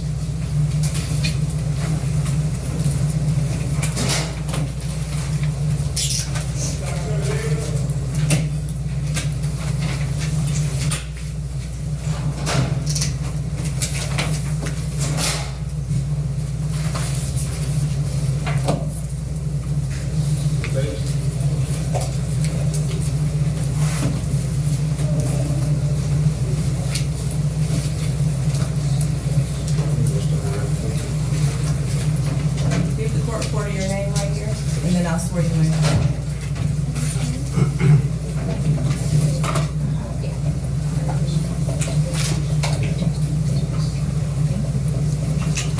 Raise your right hand. You swear to tell the truth, the whole truth, and nothing but the truth? Yes. Okay, watch your step. And once you get situated, you can hold that whole microphone with the little white cap on it in your lap or just lean into it. I'll just tell you off there. It's heavy. May I proceed? Yes. Thank you. Could you state your name for the record, ma'am? Tashiana Davis. And Ms. Davis, I want to ask you about someone by the name of Jarvis Butts. Do you know that person? Yes. And how do you know Mr. Butts? He was my fiance. And do you see Mr. Butts in the courtroom today? Yes. Could you point to him and identify a piece of clothing that he's wearing? She's right there with a green top on. For the record, the witness has identified the defendant, Jarvis Butts, in this matter. So reflective. Thank you. And how long, you said he was your fiance. Yes. How long in total have you known Mr. Butts? 4 years. And- Since 2019. 2019? Mm-hmm. Is that a yes? Yes. And when did you become engaged? 2023. And can you tell us a little bit about the nature of that relationship? Do you have any children with him? Things like that? No children. Okay. And would Mr. Butts sometimes stay over at your house? Yes. How often would that happen? Pretty often, but we didn't live together. Okay. I want to take your attention back to January of 2024 and February of 2024. Did there come a time when Jarvis Butts asked you to drive him to court? Yes. And when was that? February 7th. Of 24? Yes. And was there a time before that that you had to drive him to court? Yes. And when was that? January, I think it was the 9th. Okay. It was in January, though. So you've at least driven him to court twice? Yes. And let's talk about the January 9th date that you drove him. What was the reason he wasn't driving himself? Why were you driving him? Because he thought he was going to have to turn himself in then for another case, and then they rescheduled it. Okay, so on the 9th, he was supposed to turn himself in, but didn't actually end up doing that? Correct. Okay. And then on the 7th, did he ask you to drive him to court again? Yes. And what was the reason that you drove him to court on the 7th? Because he was supposed to turn himself in. And did he end up turning himself in on the 7th? Yes. Okay. When you were driving him on the 7th of February 2024, first, what kind of car do you drive? 2005 Suburban. And what color is it? Tan. And when you were driving him to court, who else was with you, if anyone? Nobody. Just you and Mr. Butts? Yes. And when you were driving him to court, did you ask him about his cell phone? Yes.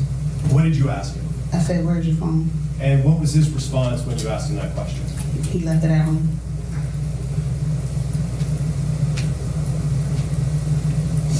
And did you have any other conversation regarding his phone on the 7th when you were driving him to court? No.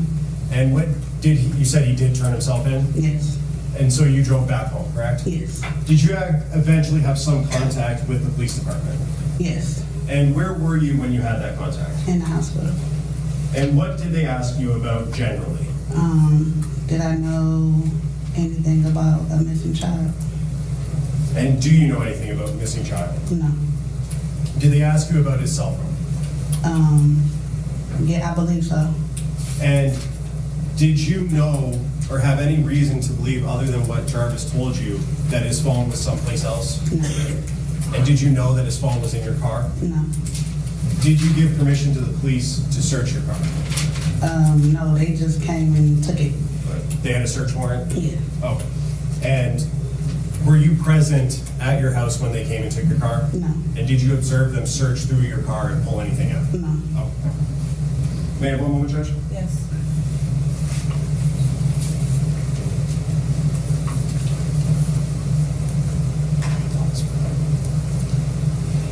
And you said you knew Jarvis Butts for 4 years? Yes. And would you communicate with him via cell phone? Yes. And do you know the last 4 digits of his phone number? If you remember.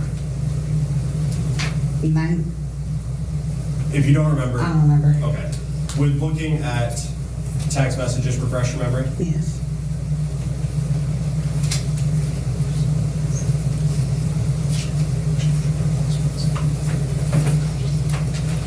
May I approach, Judge? Yes. If you could just look at the phone numbers on that. The first one. And does that refresh your memory? Yes. And what were the last 4 digits of Jarvis Butts' phone number? 8719.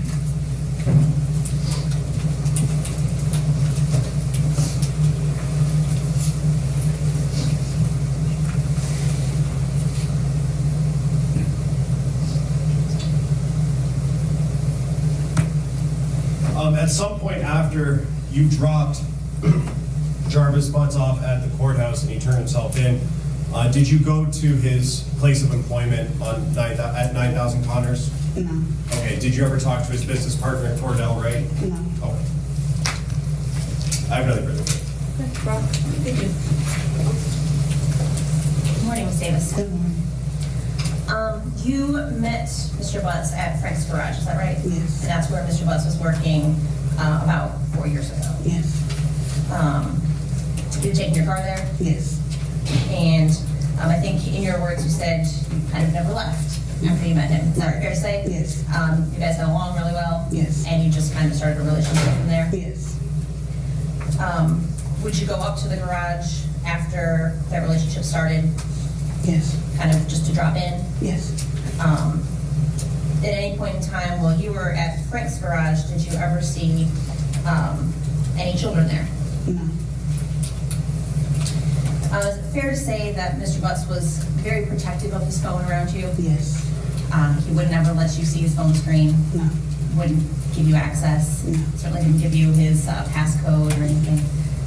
In fact, you actually actively tried to get into his phone, right? Yes. I think you had mentioned that when he was sleeping, you tried to kind of wave it in front of him. Yes. That would unlock it. Mm-hmm.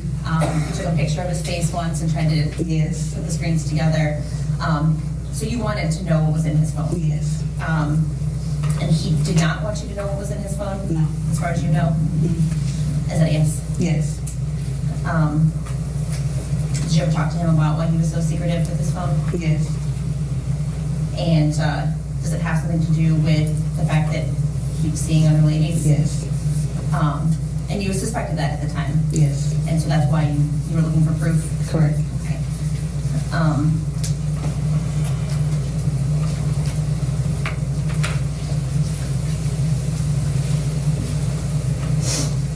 So even though you suspected that Mr. Butts was unfaithful to you, you still stayed with him? Yes. One reason for that is because he was good with the kids? Yes. He cared for your kids? Yes. He took them places? Yes. He took your son up to the shop? Yes. He showed him how to change the oil in the car? Correct. And you viewed him as a good father figure? Yes. Did you ever see anything inappropriate or that would cause you to see a red flag with regard to him and your children? No. Did you ever see him acting inappropriately with any other children? No. Certainly if you had, you would not have allowed him in your house? Oh, absolutely not. You knew that Mr. Butts had other children, right? Yes. A woman named Angel? Yes. And a woman named Shannon? Yes. He talked about his children with you? Yes. Did he ever talk to you about his niece? No.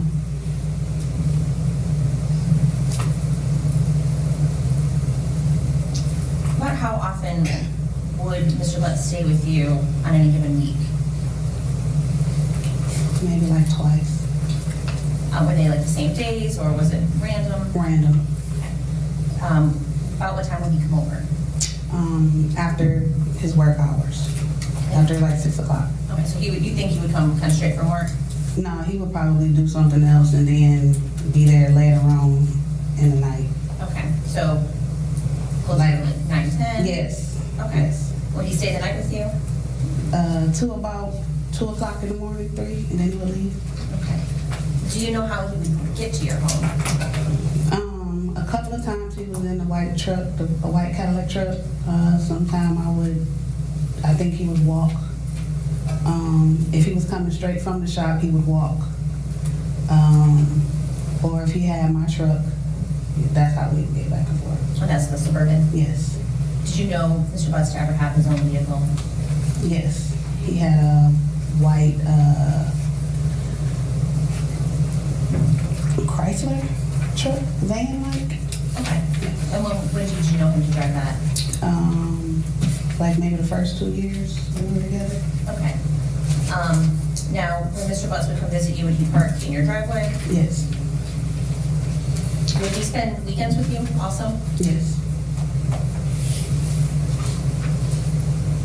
What's his name?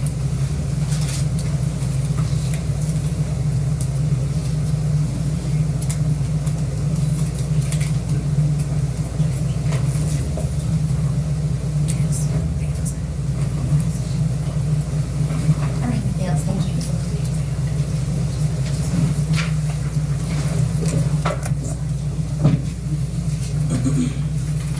Ms. Davis, I have a couple more questions.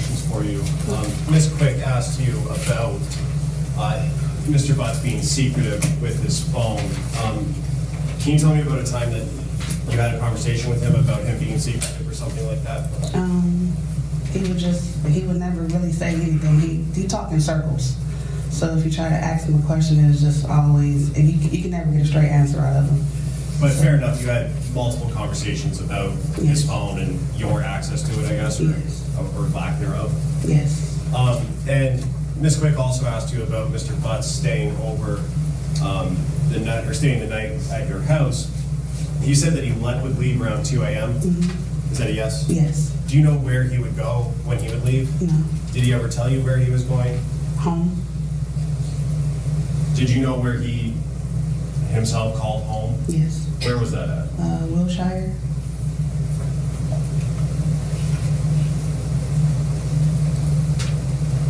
And you said he would walk from his place of employment if he was coming straight from there, right? Yes. How far from that on Connors, the auto shop on Connors, do you live? How far of a walk? No, that was when he was on Warren. Warren and Neff? Yes. How far of a walk from that location? Like 4 blocks. And did you ever see him drive but not park in your driveway or out front of your house? Can you tell me a little bit about that? He parked around the corner and he would walk to my house. And do you when know? he was in the white Cadillac truck. You say Cadillac? Yes. Oh. Was that an Escalade? If you know. I don't know. Okay. And do you know the reason why he would park around the corner? I don't know. I asked and he would just be like, I didn't drive. But then would you see his truck? I would see the truck. Can I have one moment, Judge? Yes.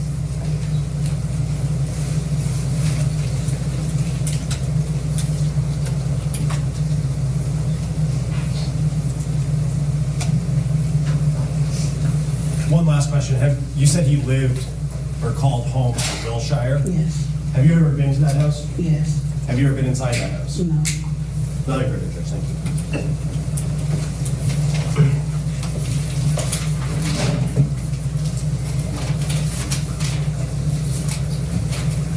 Okay, Ms. Davis, you are done testifying. Okay. Watch your step. Coming out of the witness box.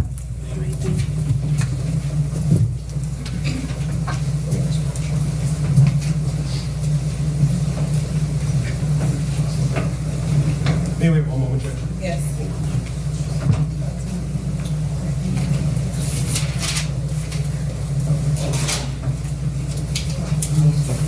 All right.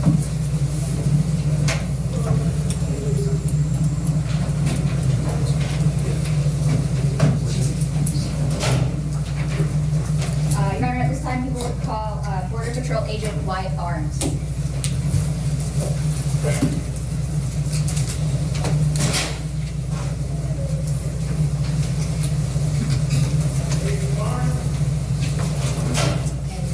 I'm going to request permission to share my screen again.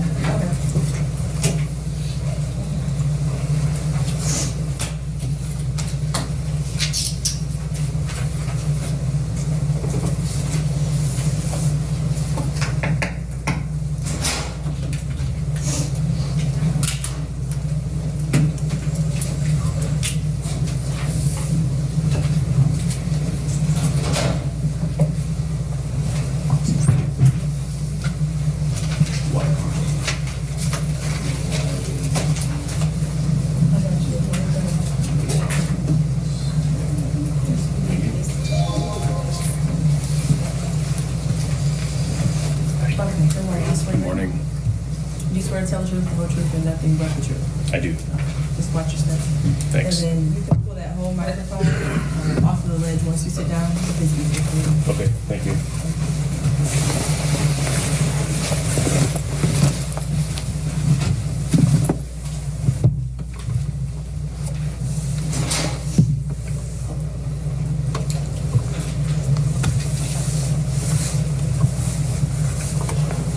Whenever you're ready. Good morning. Would you please state your name for the record? Name's Wyatt Barnes. How are you employed? I work for the United States Border Patrol. And how long have you been employed by the U.S. Border Patrol? 14 years and change.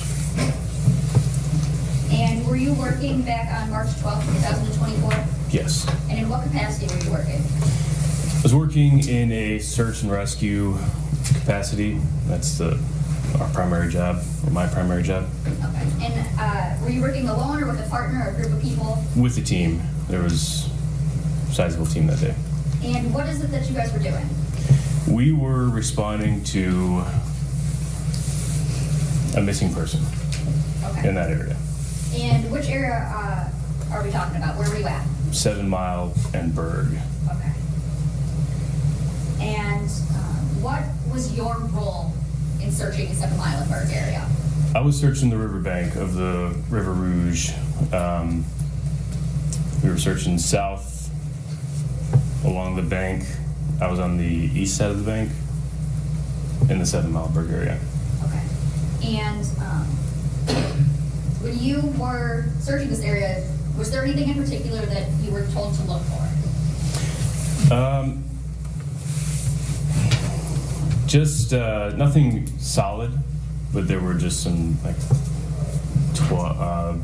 child-sized clothing things, just anything that could have been washed up on the riverbank. There was a storm recently, so we were in the water and on the riverbanks. Okay, so you're kind of looking for maybe some child-sized clothing. Yes. Okay, and did you come across any clothing that you thought maybe would fit the description? Yes. Okay, where was that at? That was south of 7 Mile and Berg, near a abandoned structure next to a dirt parking lot. About, I can't give an exact distance, maybe 50 feet off the river. Okay. And when you find articles of clothing, what is it that you do in your role? So there's a lot of stuff that might be washed up. So first thing I'm going to do is I'm going to age it and make sure that it is something that could possibly be related. And then I'm going to just immediately report a picture to the incident command so that they can send people to properly inspect it. Okay, and when you say age, what do you mean by aging? Just to make sure that it hasn't obviously been in the brush for years, or it's not some garbage that washed up. That's all. Okay, and in this search in particular, what was kind of the time frame that you were supposed to be like using to age? Recent, not like within a month or two. Okay. So it would still look new. And so when you find items, you said that you age them and then you kind of report them to incident command. Yes. Okay. And how is it that you report them? Do you go on like a walkie-talkie? Do you call them on the phone? Via radio. Okay. Yeah, via radio, and then there's usually some type of a chat, but I wasn't communicating directly on the chat. I just kind of forwarded the photos to a supervisor who then gave the photos to the incident commander, and then they would divvy those out to the detectives. Okay. And what is it that you found in this case? I found I don't know if this is the right term for it, but like a onesie. It was mostly balled up in the brush with a shoe inside of it. And so I pulled I didn't know it was clothing at the time, but I pulled it out of the brush just to kind of open it up and see what it was. And then once I saw that it was clothing with the shoe inside, I just reported it to the incident command. Okay. And when you're touching these items, are you wearing gloves? Yes. Okay. Do you recall, describe the onesie, color, size, anything like that? Pink. Honestly, the size, small. And what about the shoes? Shoe. It was a small Nike shoe. Okay. And it was inside the onesie, which was inside out.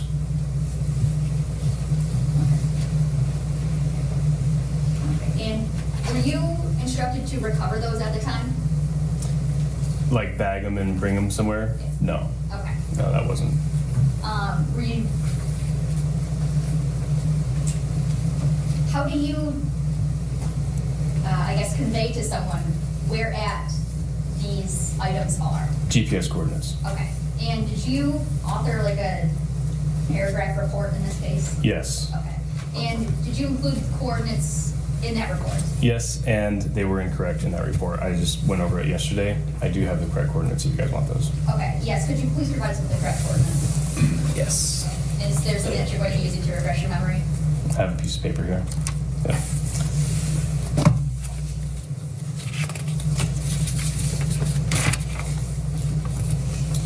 So,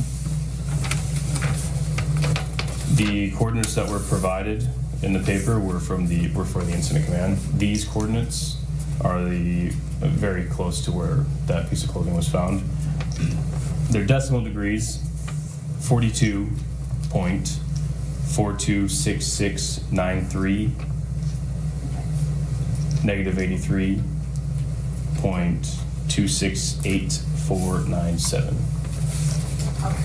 So the coordinates that are in your report are where incident command was kind of set up? That's the incident command, yes. Okay. I'm going to show you what's already admitted as People's Exhibit 14. And I'm going to show just some specific pictures from that.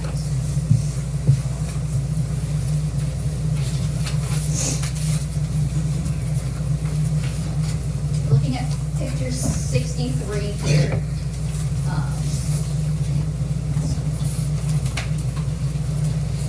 Tell me, do you recognize anything in this photo? Yes. What is it that you recognize? The pink article of clothing, the shoe. Initially saw these items, is that how you saw them? No, they were just balled up in the brush, just kind of stuffed in there. Okay. So Sorry, continue. I pulled them out and set them that way so the detectives would see it. Okay, so, it was photo 69. Is this the shoe that you had found that was inside the leg of the pink jumpsuit? Or Yes. was it? Yes, it is. And 67. Is this Yep. a photo of them just from the behind? Yes. Okay, and you were the one who kind of took them apart and placed them separately like that? I did, yes. Yeah. And did you do anything else as it relates to this case? No. Nothing further, Judge. Oh, sorry, 1 minute.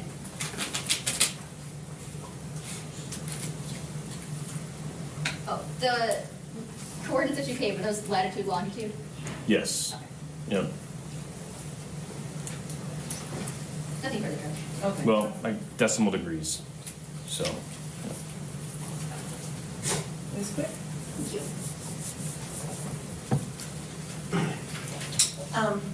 Agent Barnes, you said that you were taking part in a search of the area of 7 Mile and Bird. Was that, how large of an area was it?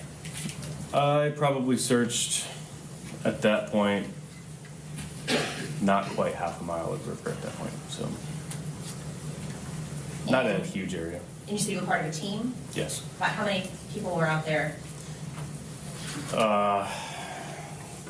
There was multiple counties out there assisting in the search. Honestly, I couldn't give you an exact number. Probably several dozen.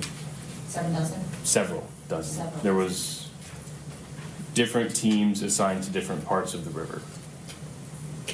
So different people were assigned to, or different teams were assigned to one like half-mile location, another half-mile location, or coordinates, I guess? Yes, even smaller than that. Smaller sections than that, yeah. Just to keep guys fresh. And was it like a coordinated effort then to kind of sweep this area? Yes. So you're just walking like in a straight line, or For the most part. can you describe kind of how that looks? Yeah, so in the river, I'll go from the river to the banks. So in the river, you have different teams wearing dry suits, using technology, looking for anything that resembles a body, and then sticks to kind of push stuff loose, and then they're searching the log jams in the river. Then you have guys on the edge of the river, because the water level was high, so we wanted to cover the river banks as well, which the water level was high and had become lower.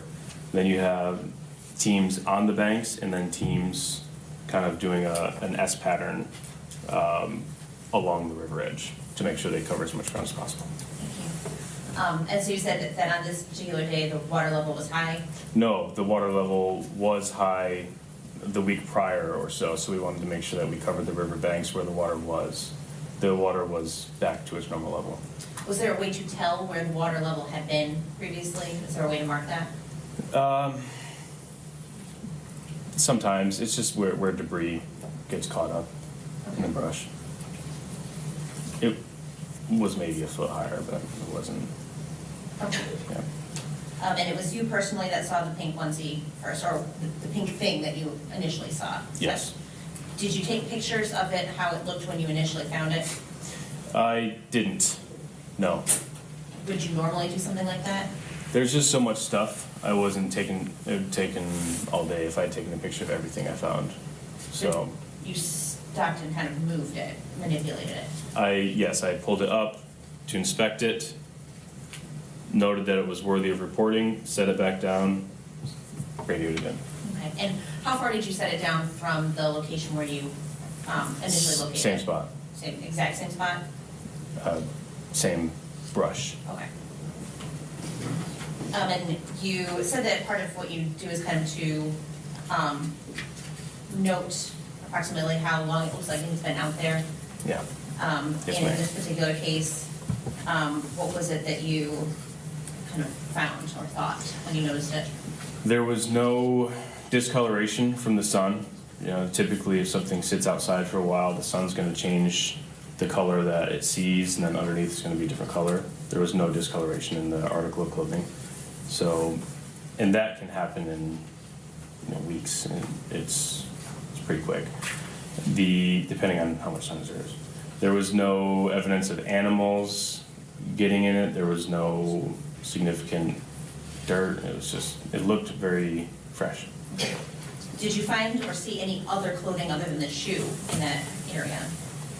Very old clothing, years old. Like what, for example? Maybe just old coats, but it was nothing pertinent. Things that were under layers of lots. Yeah, I mean, there's a fair amount of debris. In that general area, in that half-mile area that you were scanning? Yes. Okay.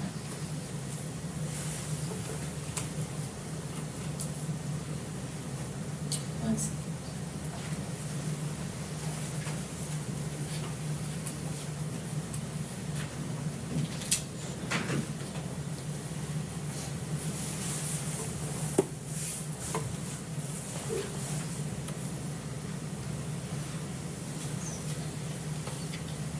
Anything else? Thank you.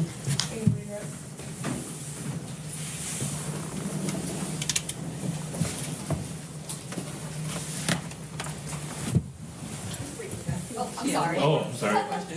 Sorry. Given if you photographed these and alerted these, did these the pink onesie and the shoe, those matched your aging description that you were following?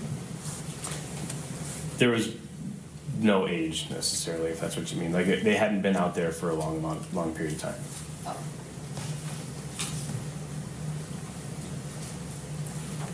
Thank you for the judge. Now you're done. Thank you.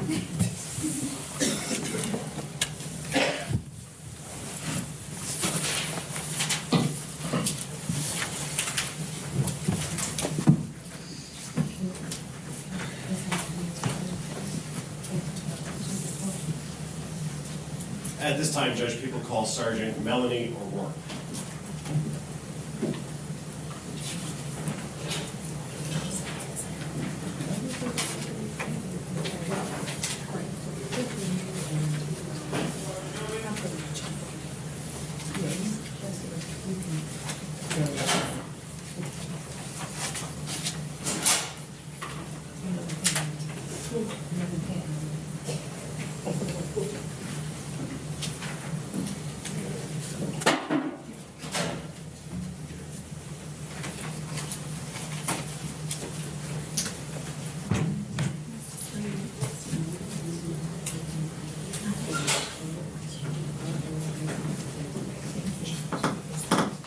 Good morning. You want to tell the truth, the whole truth, and nothing but the truth? Yes. Okay. walk this way. Just make sure you watch your step when Thank you. And also, you can pull that microphone off the ledge if it's easier for you, or just lean into it. May I proceed? Yes. Did you state your name for the record? Sergeant Melanie O'Rourke, What do you do for a living, Sergeant? a sergeant with the police department, Which police department? Detroit Police Department. How long have you been with the Detroit Police Department? Approximately 11 years. And are you currently assigned to a specific precinct or unit within the Detroit Police Department? Yes, I work at major crimes. Okay, and what sort of crimes do you investigate at major crimes? Generally, homicides. And how long have you had that role, or have you been in major crimes? I believe since 2016.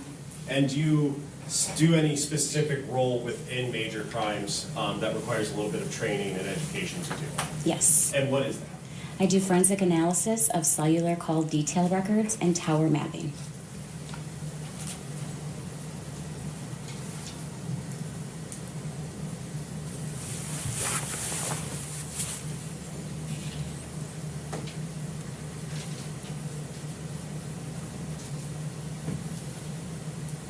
Okay. And what sort of training, very generally right now, what is that? What types of training? No, sorry, new question. Generally, what is called forensic analysis of CDR and tower mapping? I don't understand your question. Okay. What is it that Have you had any training to do that? Yes. Tell us about that. I've had T-Mobile training. T-Mobile is the prevalent company here in the Metro Detroit area. I've had Excel training. Excel is the format that most of our call detail records come back to us in. I've had cell phone use and drug trafficking training, PenLink training. PenLink is the program that the Detroit Police Department utilizes. It basically puts the records in a readable format. I've had CATS training, which is an acronym for Call Analysis Training School. I've had PenLink training, PLX training, which is an upgraded form of PenLink. Approximately around 450 hours of specialized training in cellular analysis. Okay, and that 450 hours in that training, does that allow you to utilize that to generate what you said earlier, tower maps based on your analysis of call detail records? Yes. Okay, and what are call detail records? Historical records. And does that allow you to place certain things based on cell towers on maps to give an approximate location of a particular phone number that's Yes. associated with the phone? Yes. And have you testified as an expert before in this field? Yes. And how many times have you done that? Over 35 times. And has that been in Wayne County? Yes. And have you testified in 36 districts before? 36 and 3rd, both, yes. Judge, at this time, I would move to qualify Sergeant O'Rourke as an expert in the field of forensic analysis of call detail records and tower mapping. No objection, Your Honor. Okay. Now, can you describe for the record, when you get call detail records, the process that you would go through to generate maps? Yes. The OIC, or the officer in charge, would supply a search warrant for a particular target number. We would submit that to the respective cellular company, whether it's T-Mobile, AT&T, or Verizon. They will submit back to us in the form of raw records, usually in Excel format, the call detail records, and other various forms, subscribers, things like that. And in terms of the call detail records, what is contained in that spreadsheet? What sort of information is contained within that spreadsheet? It'll be dates, times, locations, the target number in question, any contact ID, who they're having any type of activity with, whether it's a text message, a voice call, the duration. There's multiple things associated with the call. And you detail talked records. about location. How are Yes. those locations generated and inputted into that spreadsheet? So these records will supply an actual either latitude and longitude, or a location area code, or other location information for the cell tower that the, we're just going to say cell phone in this case, cell phone interacts with. Okay. And can you describe well, first, silly question, I know, but what is a cell tower? What do you mean by that? It's the cell towers that you see all over the place. They can be, one of those huge mammoth things that you see. They've got a bunch of cells on there and antennas that you see, or it could be, really small and, but they're all over the place in the city. And the records provide a indication of which tower it was, that phone number was interacting with at a specific time? Yes. And does that allow you to take that information and put it into a map or go through a process to generate that location on a map? Yes, we actually received the information and put it into a system called Penlink, and that information will, like I said before, will basically put it in a readable format. So the information that you received today, that's what you're going to look at. Now let's talk about this case. Did you do that, follow your process based on your training for a target number of 313-585-8719? Yes, I believe so. Okay, and that was a T-Mobile record, correct? It was. Okay. And did you generate maps based on your training and experience using Penlink to map that phone number and that phone at specific times related to this case? I did. May I approach, Judge? Yes. I'm approaching with People's Proposed Exhibits 33 through 39. If you could take a look at those, Sergeant, do you recognize what I just handed you?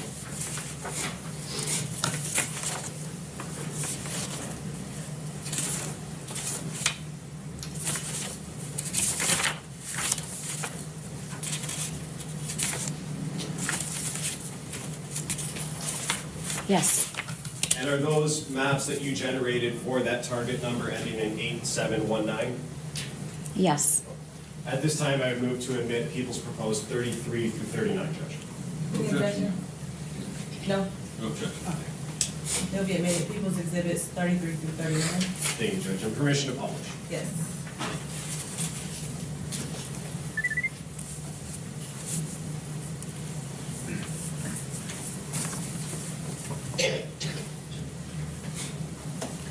And on the screen and in your hand is Exhibit 33. First, I want to talk about what's at the top, very top of this, and what information goes there. The first row is going to have what's going to be on our calls report, a condensed version. There's going to be a lot more in the actual calls report, but this is the information that exhibits what's in the map down below. So for row 1, which we only have one row in this instance, we're going to have the target device, which is the phone number, and the date, time that was requested. So in this case, it's going to be January 9th of 2024, and the time, which is in UTC time or military time, it's going to be 16:09 or 4:09 p.m. And then the duration, how long the activity lasted. You have a start, like and said, that's actually your location information. And then the call type, in this case, it was a voice call. Call status, whether it was completed or not completed. The direction, incoming or outgoing. Did he make the phone call or did somebody call him? And then you have the contact ID, which is who the device was contacting or interacting with. Okay, and that would have been the phone number that in this case that we're looking at, an outgoing call was placed to? Yes. All right, so let's back up to the date. January 9th, 2024 that's what it says on Exhibit 33, correct? Yes. Okay. How do you know to do that date in particular for this case? So for all of these maps, this was requested by the officer in charge. That information is supplied to you? Yes. Okay. Do you know the details of other parts of this investigation, or are you just taking the information the OIC gives you? I know the general information, but they asked for a specific date and time, and this is what we placed on the map. Okay.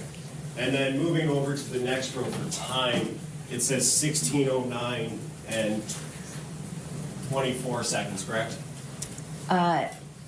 That's, yes. So that's my next question. You said that that's in UTC time. Can you describe or tell us what UTC time is? No, this time that you have here is in our time, Eastern Standard Time. UTC time is Universal Time Coordinated, and that's going to have, that's like on the world clock. So you're going to have a -4 or a -5. The raw records come back to us in Universal Time Coordinated, and then we turn around and put it in our time so that, you can read it and know that what time it happened here. Okay. And so, just to be clear, the 16:09 or 4:09 p.m. is what time Eastern it was Standard in Time. Detroit Yes. Where this one was at 409 on January 9th? Yes. Okay. And that's a conversion that you have to do based on whether it's -4 or -5? Yes. What does that depend on, -4 or -5? It's the UTC time, Universal Time Coordinated. So it's on the world clock. So our Eastern Standard Time will change, fall back or spring forward based on the summer and the winter. And so during the summertime, it's going to be -4 from UTC time, and then during the winter time, it's going to be -5. So we just put it in so that the time that you have here is Eastern Standard Time. Okay. And then the 2 rows over, one next to duration, start, LAC/CID. Can you tell us a little bit more about what that information means and why it's important? So that's going to be your location information. Your LAC is location area code, and then the SID or CID is your cell ID. Okay. And that is what allows you to generate, or part of what allows you to generate the map that we see below? Yes. Okay. So let's talk about the map that we see below. First, you have those 2 lines going out in almost a incomplete triangle. Can you tell us what we're looking at there and what's in the middle? Yes. So the middle part, you're actually looking at a V, and it's going to be about a mile long here in the Metro Detroit area. The cell coverage that you're looking at for any particular tower is usually about a mile. So that V is a representation of the intended area coverage of the cell phone company. Okay. And then there's a little pie chart in the middle in a little shade. Can you tell us what that means? Yes, that is the intended area coverage. Okay, that's the mile that you were talking about? Yes. And then you have a blue dot located to just above the top line there. Can you tell us what that is indicating? That blue dot indicates 9,000 Connor, and that was requested to be placed on the map at this particular date and time. And so what essentially is your conclusion about this map that we're looking at here? What does all of this mean? In this particular date and time, so January 9th at around 4:09 p.m., the target device that we're looking at ending in 8719 is consistent with being in the area of the 9,000 Connor. And how precise is this location? I mean, you say in the area, there's no specific spot that you can say this was at this address. How precise can you get with this? So we can only tell you what the address and location of the cell tower and their intended coverage. They actually give you that. So you're working with radio frequency. So it's not going to be an exact V that you see here. You're going to be working with radio waves. So it can be a little bit outside of the V or a little bit inside of the V, but basically this is just to demonstrate, the intended area coverage of the cell phone company. Okay. Going now to Exhibit 34, which is on the screen. First, is this the same information that we saw in Exhibit 33 across the top of the map in Exhibit 34? Yes. Okay. And you have 4 rows here instead of 1. Why do you have 4 rows instead of 1 in this map? In this instance, the officer in charge requested to see a travel duration. So during the time between, I have 1838 and 1922, there are actually others in between, which you can actually see in the raw records. But to put that many records that happened in between is a lot. So basically we are showing the travel from, the blue dot indicates 9,000 Connor, and then the black dot indicates Ypsilanti. And they wanted to depict the travel from 9,000 Connor down to Ypsilanti during this time period. And the first time period that you have for row number 1 is 1838 and 16 seconds? Yes. So that would be 6:38 p.m.? Yes. Okay. And is there a corresponding number on the map that relates to each row? Yes, and row, you can actually see the row column. So number 1 is going to coincide with number 1, which is just leaving the 9,000 Connor area. And then you see on row number 2, it's depicted on the map as number 2. And it's traveling down 94 west. And then number 3 coincides with line number 3, and then 4 and so on. Okay. And so your conclusion, correct me if I'm wrong, would be that for number 4, at around 19, 22, and 33 seconds, that phone was in the area of Ypsilanti. Just west of it. Just west yes. of it? I believe there's a little town there, but yes. Okay. And 1923, that would be 7:22 p.m. PM. Yep. Going to Exhibit 35.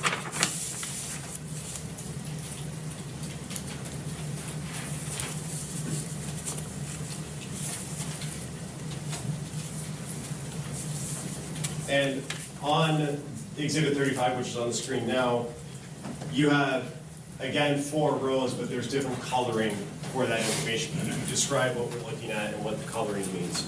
Yes. So the blue dot indicates 9,000 Connor, again, and the purple dot indicates 13362 Wilshire. And those are the 2 locations that the officer in charge requested to be placed on the map. And they wanted to show that this device was in the area of either of these locations and at what time. Okay, and so can you tell us about the lines closer to the 9,000 Connor location and what ones those correspond to in your records up top there? So this is an RTT report, or a time in advance report, and the row number 1 and 2, which one is a dark blue line, and the other is a light blue line, all indicate approximately around the area of 9,000 Connor during the time of 2028 and 2042, which is 8:28 p.m. and 8:42 p.m. Okay.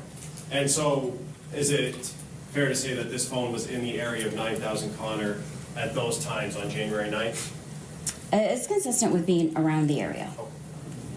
And then the other 2, the purple and pink lines, can you tell us about those?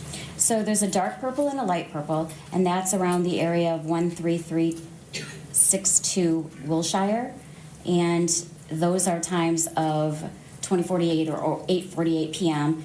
and then 2059 or 8:59 p.m. So the RTT information has moved from around 9,000 Connor to 13362 Wilshire during that particular time. And so does that indicate that the phone was traveling towards the direction of the Wilshire address? It could have been. Okay. And you've said RTT. Can you tell us a little bit more about what that means? RTT is a real-time tool or time in advance. Basically, it's a report that T-Mobile will send out, and it's historical location information. It's not necessarily based off of any type of activity, so you're not going to have phone calls during this time. It's not going to be text messages, or as long as the phone is on and the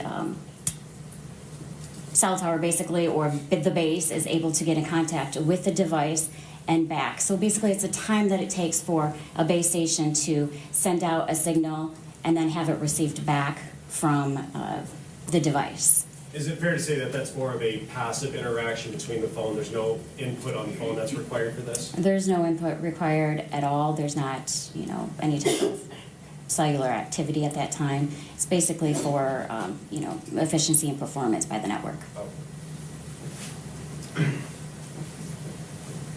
Going to Exhibit 36 now, which is on the screen. On that first page, you have 8 lines. Can you tell us the reason you have 8 lines and what they're indicating here?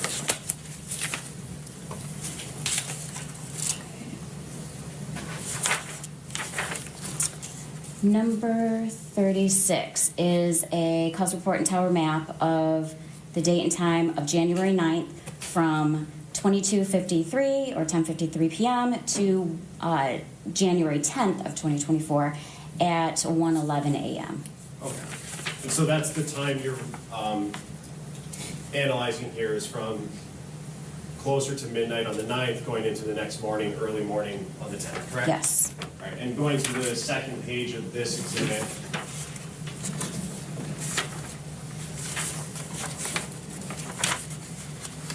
can you tell us what we're looking at in this map on the second page of Exhibit 36? In this map, we're looking at rows 1, 2, and 3.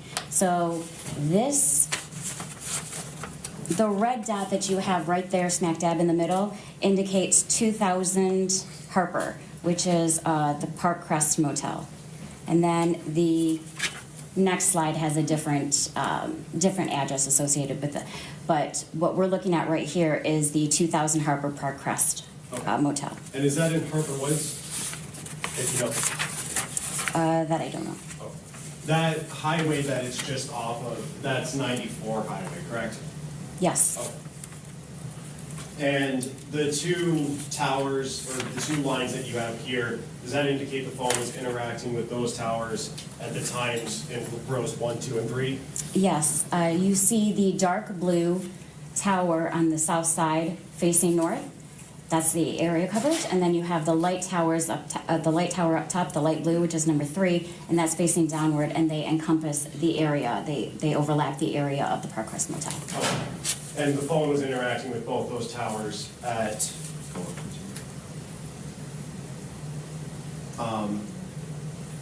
12:37 in the morning on the 10th? Between 10:53 and 12:37 a.m. And then going to the third page of this map, what are we looking at here on the third page, and what rows do they correspond to? This third page is going to have a purple dot that indicates 4 East Alexandrine, and that is another location that was significant for the officer in charge to place on the map. And sorry, maybe I missed you saying this, what rows does it correspond to on this map? And that corresponds with the purple row. So each color represents the call detail records, the color on the call detail records report. So that's going to be row number 8 at 1:11 a.m. on the 10th of January. And this is all for that target number ending in 8917, correct? 8719. 8719, sorry. Yes. All for the same number. Yeah, all of these reports are for the same number. And does that indicate to you that the phone moved from that Park Crest location down to where this is on Alexandrine? Yes. Okay. And then the last page of this exhibit, is this just an overview of both of those maps that we just looked at? Yes, it is. So you'll see in the beginning, or I'm sorry, at the end of the 9th at around 10:53, it's up at the Park Crest Motel up there on the northeast side, and then it travels down at around 1:11 in the morning on the 10th down to the purple area. And that's the Alexandrine. It is. Going now to exhibit 37, which is on the screen. And do you have that there? I do. Okay. First, can you tell us again what we're looking at in the 3 rows on the first page of this exhibit? So this is a time in advance report. You've got the row, the target, the day, and these are all in the color black and on the map for the second page. And basically it's showing on January 10th, 2024 from 22:51, which is 10:51 p.m. to 22:53 or 10:53 p.m. So on the 10th. Later in the day on the 10th. On the second day, yes. Okay, and so we moved almost 24 hours, about 20 hours up from the last map, correct? Yes. Okay. And if we could go to the second page. And where is this phone interacting with at the times that you just said, later in the day on the 10th? The information received from the cell phone company is right around Greenfield and 7 Mile. And is that the city of Detroit, Wayne County? Yes. Sorry? Yes. Oh. And going now to exhibit 38, we're looking at a lot more rows on exhibit 38. Can you tell us what we're looking at here? Yes, this is the time period right after we were looking at 7 Mile and Greenfield. That time was all the way up until 22:53. So here we have from 23:40, which is 11:40 p.m., to 23:59, 11:59 p.m., and this is all on the same night of the 10th. Okay. And this is so just about 40 minutes after the previous map, correct? Approximately. Okay. And was there any information in the records, if you know, between those two times, that 40-minute gap there? They gave us a time in advance records. Okay. And going to the second page of this, on the map here, first, can you tell us what that red dot indicates on this map? So that red dot indicates 7 Mile and Berg. And in terms of the circles around that, what do those represent? The time in advance distance from the cell tower. So that's all going to be around 7 Mile and Berg area. And is it fair to say then that this phone was interacting with those towers at the times you indicated around the 7 Mile and Berg area? Yes. And can you go back up to the first page? In row 1, what is the time there? Row 1 is going to be on January 10th of 2024, 2340, which is 11:40 p.m. And then the last row, what is the time on the last row? January 10th of 2024 at 23:59, and that was just because the officer had asked for just that day. It actually indicates that it stays there for a little bit more in the morning. Okay, how much more in the morning, if you know? We actually have it in the next exhibit. Oh, perfect. And so that phone on this exhibit, was it there from 11:40 to, at the very least, midnight almost on the 10th, correct? The time in advance records, yes. And again, this is timing in advance. This is the passive interaction, no input from the phone or the user, correct? Yes, no calls, no texts, no nothing. This is just the signals that the base station is getting to the device. And going to exhibit 39, and can you tell us what we're looking at on the first page of 39? So this is going to be essentially a combination of the last two exhibits that we just saw. So this is going to be from January 10th of 2024 at 9:49 p.m. or 21:49 to January 11th of 2024, the next day, or the next morning at 1:34 a.m. Okay. And going to the second page of this exhibit now. First, on the far left side of the screen, what area is that again that we're looking at? On the far left of the screen is going to be the red dot indicating 7 Mile and Berg. And that's the same area that we saw in the last exhibit in 38. Correct? Yes. And in terms of what rows correspond to that one, how long was that phone there in that area into the next morning on the 11th?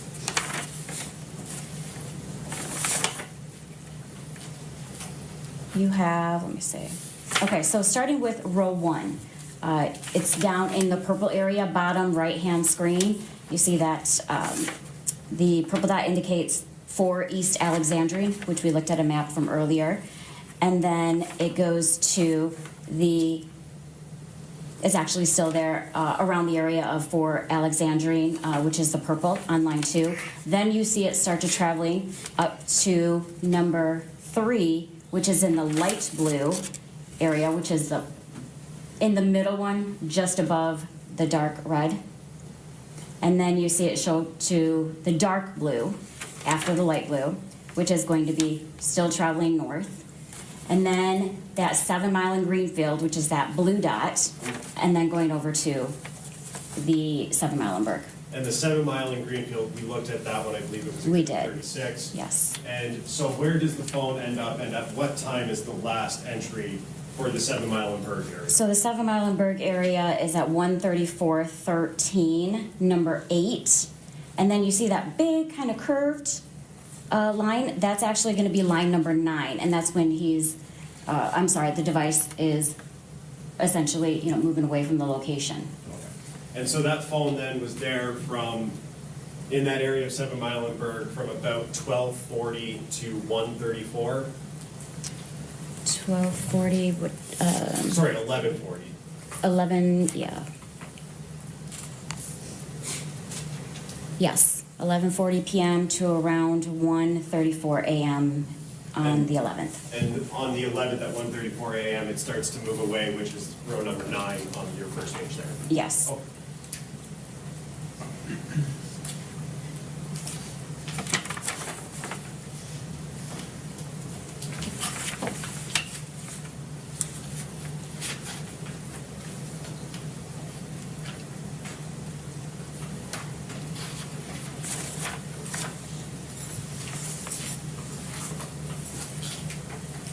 And you had mentioned earlier that part of the search warrant return from T-Mobile includes subscriber information, correct? Yes. And did you get the subscriber information for this phone, target phone number that we've been talking about? Yes. And do you remember what the name associated with this account was? One of the subscribers didn't show any information. The other subscriber had, it was spelled wrong. It's like Jaris. And what was the last name? Butts. B-U-T-T-S? I believe so. May I have one moment, sir? Yes.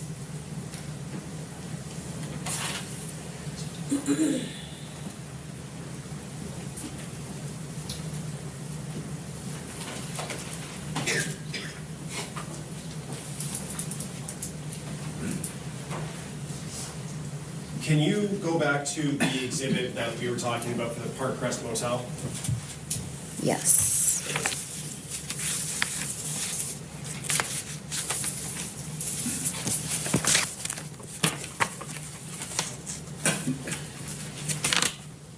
Yes. I believe that's exhibit 36. 36, yes. And what's the address for the Park Crest Motel that's listed on there? 20,000 Harper. Okay. Maybe I misheard you. I thought you said 2,000 earlier. I just wanted. Oh, I apologize. It's 20,000. 20,000 Harper? Yes. Okay. Nothing further, Judge. I have one question. Back on exhibit 38, the one with $7 burden in the top left corner. Yes, Your Honor. Well, I guess this will work. This is 38. This is 38? Did you mean 39? Yes. 39. So there's an image of a house in the bottom right, in purple. You have blue with the car. The left in the 7 Mile and Burke is shoes. What does that indicate? For footprints? I believe there was possibly some evidence there. That's Okay, I why didn't know what the different images, if it was significant. Okay. No. Okay. I don't know if you have questions based off of what I asked. No, I don't. Okay. Unless, may I have one more?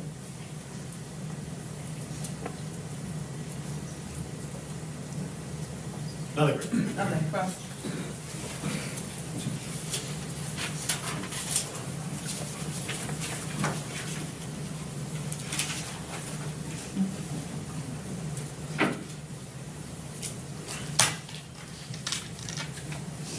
Good morning, Sergeant O'Rourke. Good morning. You're an expert. I'm not. So I just want to go through some things, okay? No problem. So the cell phone data you have, you call it historical data, correct? Yes. Okay. So there are 3 ways that you can find phone location, correct? There's a lot of different ways you can find phone location. Fair enough, but the 3 primary, GPS information from the phone, right? The phone has a GPS and you can get GPS information from the phone. That's not what we deal with. Right, but I'm just saying, that is a way of. That could be a way. And you can triangulate phone call, correct? We don't do triangulations. The mapping that you're looking is not triangulation. So what you're doing is what's called cell site location information? No, we're doing, the calls report, they actually give you a physical Latin long for the tower. They also give you the azimuth, which is the central location of the area coverage. So we're actually putting all the information that they give to us and putting it on a map. Right, it's called a CDR, correct? Call detail records, Call yes. detail record, okay. So the call detail record is basically a bunch of numbers that tell you this phone is communicating with a tower in a certain area, correct? Yes. And from that, you come up with the cell site location information, correct? No, they give you the cell site location information. That's the Latin long of the cell tower. They give you that. Who gives you that? The cell phone company, that's the call detail records. Okay. And I think you mentioned this is all historical information. Yes. And it's an interpretation, so it's not 100% accurate, correct? When you say 100% accurate, the cell towers are the Latin long. There's no interpretation there. If you're talking about the intended area coverage? Right. Okay, the intended area coverage, they give you an azimuth, okay? And then that intended area coverage is generally around 66 or so degrees area coverage. Okay, so the cell phone, the information you get is the phone connecting with a tower, sending information that tells you this is the location of the phone. For call detail records, they give you the tower, lat and long, the actual address of the tower. They also supply the intended area coverage, which is the beam width of how, how far or how big the intended area coverage is, along with the azimuth, which is why we do it in the shape of a V. So they're giving you the V-shaped and the azimuth, the smack dab in the middle. So they're telling us that's the intended area coverage. That's the intended area. Yes.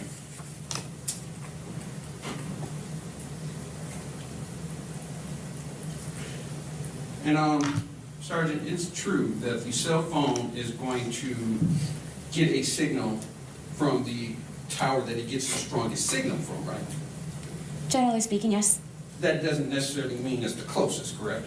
No, it doesn't have to be the closest. Okay, and there are factors that will affect which tower or what sends out the strongest signal, correct?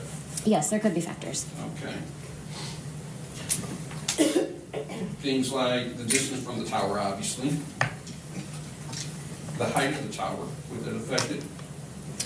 What normally affect, I mean, it could, but what normally is going to affect anything regarding, connection to a tower, possibly weather, tall buildings, if you have a huge event where there's a ton of people trying to get on it, like, Ford Field or Comerica. Those are the types of things that can determine where the strongest tower is going to be. However, here in the Metro Detroit area, it's still going to be approximately a mile because we have so many towers that they can connect to. So you're not going to get one, that's like 20 miles away. It's still going to be within a mile radius. Okay. Thank you for answering that. Now, isn't it also true that the tower isn't actually owned by the cell phone company? Generally? So they can lease it out, but you have the person that actually makes it, and then you have, AT&T, T-Mobile, Verizon. They can all utilize any of the towers that you see here. Right. So your information is from T-Mobile, correct? Yes. And from that very same tower, let's say AT&T could have phone calls coming in, correct? Possible. So there's no way to tell how many phone calls AT&T it has from the closest tower, correct? At the same time as T-Mobile. They're not going to be on the same network. They're not going to be in the same. No. So you have you have the cellular network, but you have AT&T that is going to utilize some towers. You have T-Mobile that's going to utilize some. You have Verizon that's going to utilize some. Some lease them out to other people, but I don't know exactly what it is that you're asking. So you're saying that it doesn't matter how many users are utilizing the tower, it just matters whether or not they're on the same bandwidth? You have a SIM card that goes into each and every single phone, and that's on their network. So you're not going to get onto an AT&T network from a T-Mobile phone or vice versa. That's how they do their billing. That's how they, ensure that they have all the information that you receive is accurate. You're not going to have an AT&T phone, That's not my question. My question is, can a single tower be utilized by multiple companies at the same time? It could, yes. Would that weaken that signal, the capacity of that tower? I'm not an engineer. I don't know how big this tower is, any specific tower. That's something you would have to ask the cell phone company. Okay. And it's also true that a cell phone can attach to a tower up to 20 miles away, correct? So it could in, let's just say, Alaska or, rural areas in Colorado in the mountains where you don't have that many people. And so they have bigger towers that, go further distances because they're not servicing as many people as you would, let's say, in Detroit. In Detroit, we have so many towers here that they're not going to utilize something that's 20 miles away and skip over, the hundreds of towers that you have right here. that's not gonna, I'm not gonna say never, but that doesn't generally happen here in Detroit. I haven't seen one at least. Okay. And there's generally overlap, and I think even one of the slides you had, there's overlap in these towers, correct? When you say overlap, Meaning that a single area can be covered by multiple towers. that's generally how it is. You have one tower, I mean, even in the ones that we were looking at, you have one tower with multiple cells on there. So this is for T-Mobile or any company to make sure that they have coverage, that you don't lose your service. You could have one cell facing this way, then here, then here, then here, then here. They're all gonna overlap to ensure that the person has coverage, that they don't drop their service. So yes, you've had overlapping. So basically, the data, you said that you use a program called PenLink. What exactly is PenLink? PenLink is a program that we're able to receive the call detail records, input it, and basically it just puts it in a readable format. So, for example, all of the calls reports that you see come in Universal Time Coordinated, or UTC time.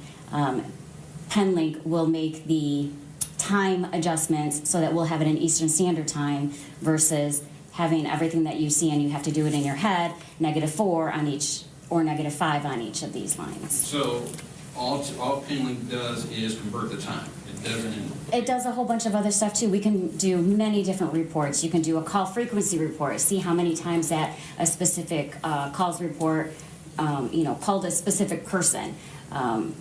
There's a lot of different things that you can do. We can do tower dumps on them. There's multiple things that PenLink can do, but basically they're able to give us reports in a readable format that you would be able to understand versus looking at just raw records. Okay. So you get raw records from the phone company, correct? Yes. Do you know if there's any error in the records that you get or in the data that you receive from the company? Do I know if there's any errors in the raw records? Right. I would have nothing to compare it to. That's the information that they give us. Okay. So you don't know if the information that you receive is 100% accurate? Well, that information is certified by the cell phone company.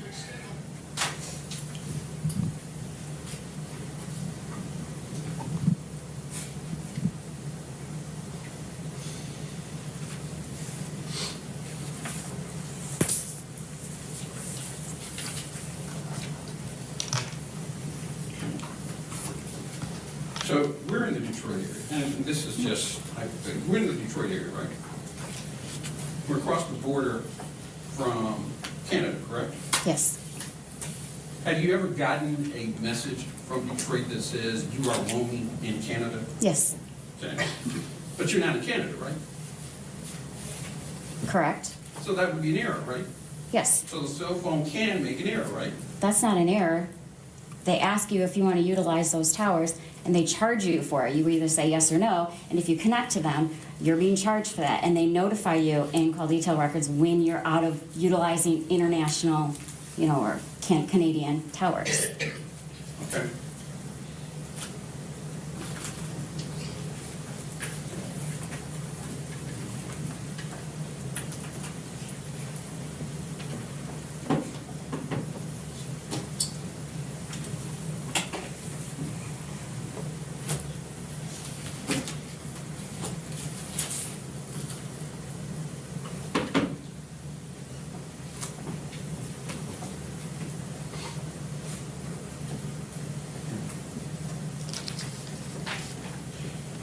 You also mentioned that there were multiple subscribers on this phone? Yes. So there was more than one phone? No. So you had the information from, I believe it was Sprint, who merged with T-Mobile. Okay. So now it's T-Mobile. But we received, I believe it was the Sprint subscriber information and the T-Mobile subscriber information. Okay. So there's not, so when you said multiple subscribers, you did not mean multiple phones? Multiple subscriber reports. There's not multiple phones, it's just one phone. Okay.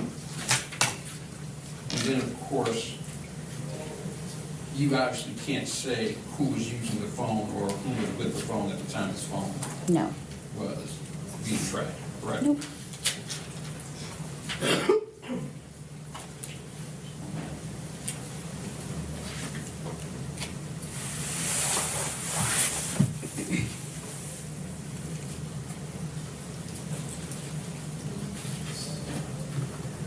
Yeah.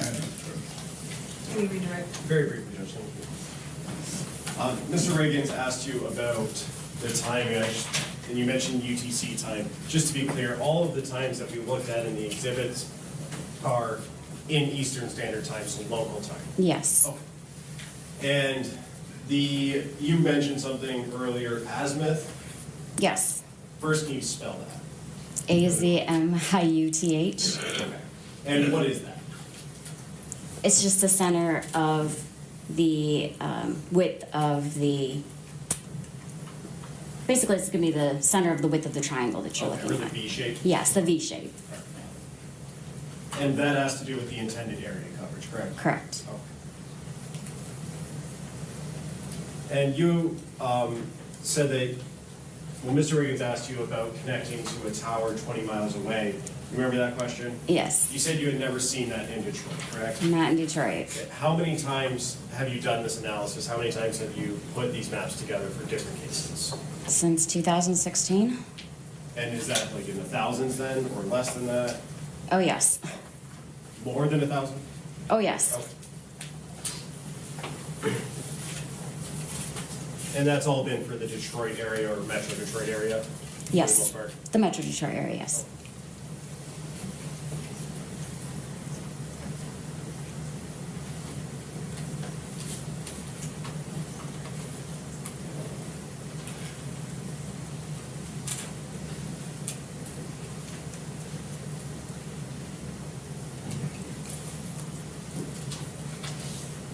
And Sergeant, does the subscriber information that is received have a physical address associated with it? That I don't know. You would have to actually look at the subscriber information. Okay, would that refresh your memory? Yes. May I approach, Judge? Yes.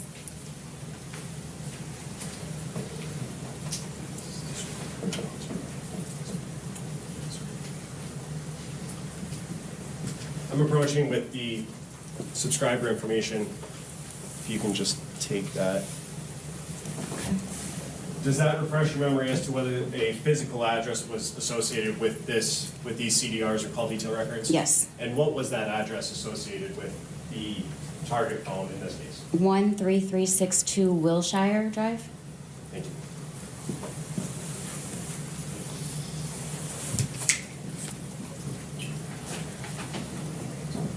I have nothing further, Judge. Thank you. Thank you, right on justified. Thank you.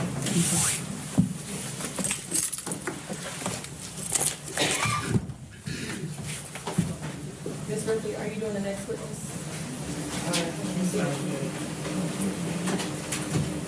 You don't want a 10-minute break? Yeah, Judge. Let's do a 10 minutes. Maybe 15. We'll come back at 11:55.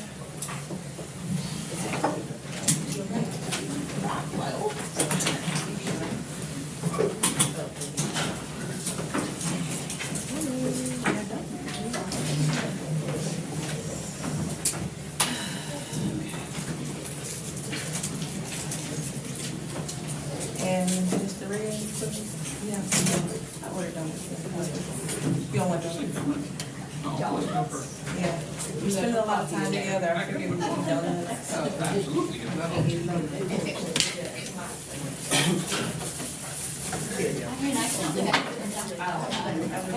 like, some people are like, no, I don't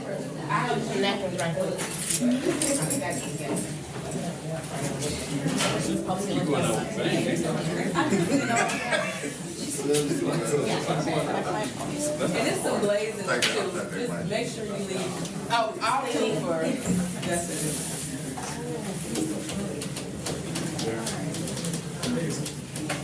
Anybody else want donuts? Or the donuts? Okay, thank you. Girl.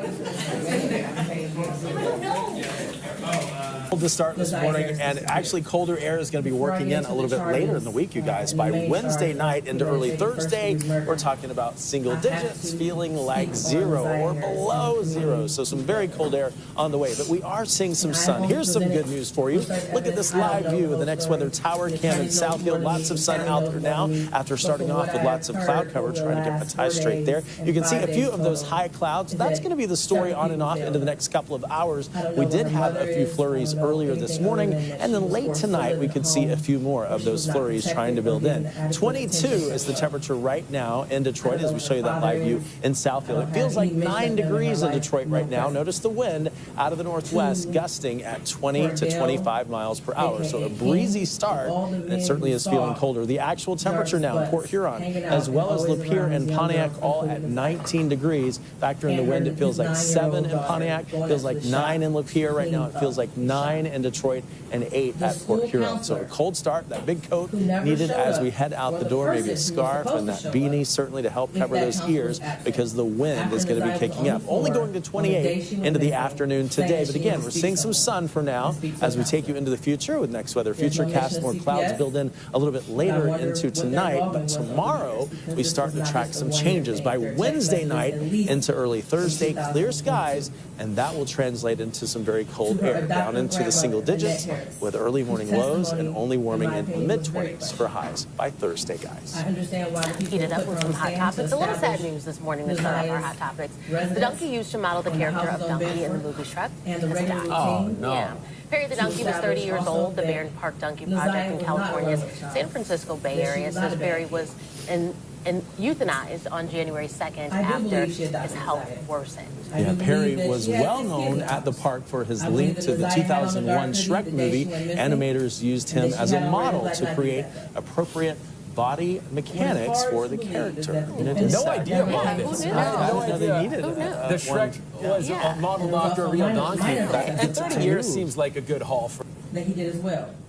Text messages that show between him and ZIYAH that he did in the basement, saying he was going to the shower, stealing her panties.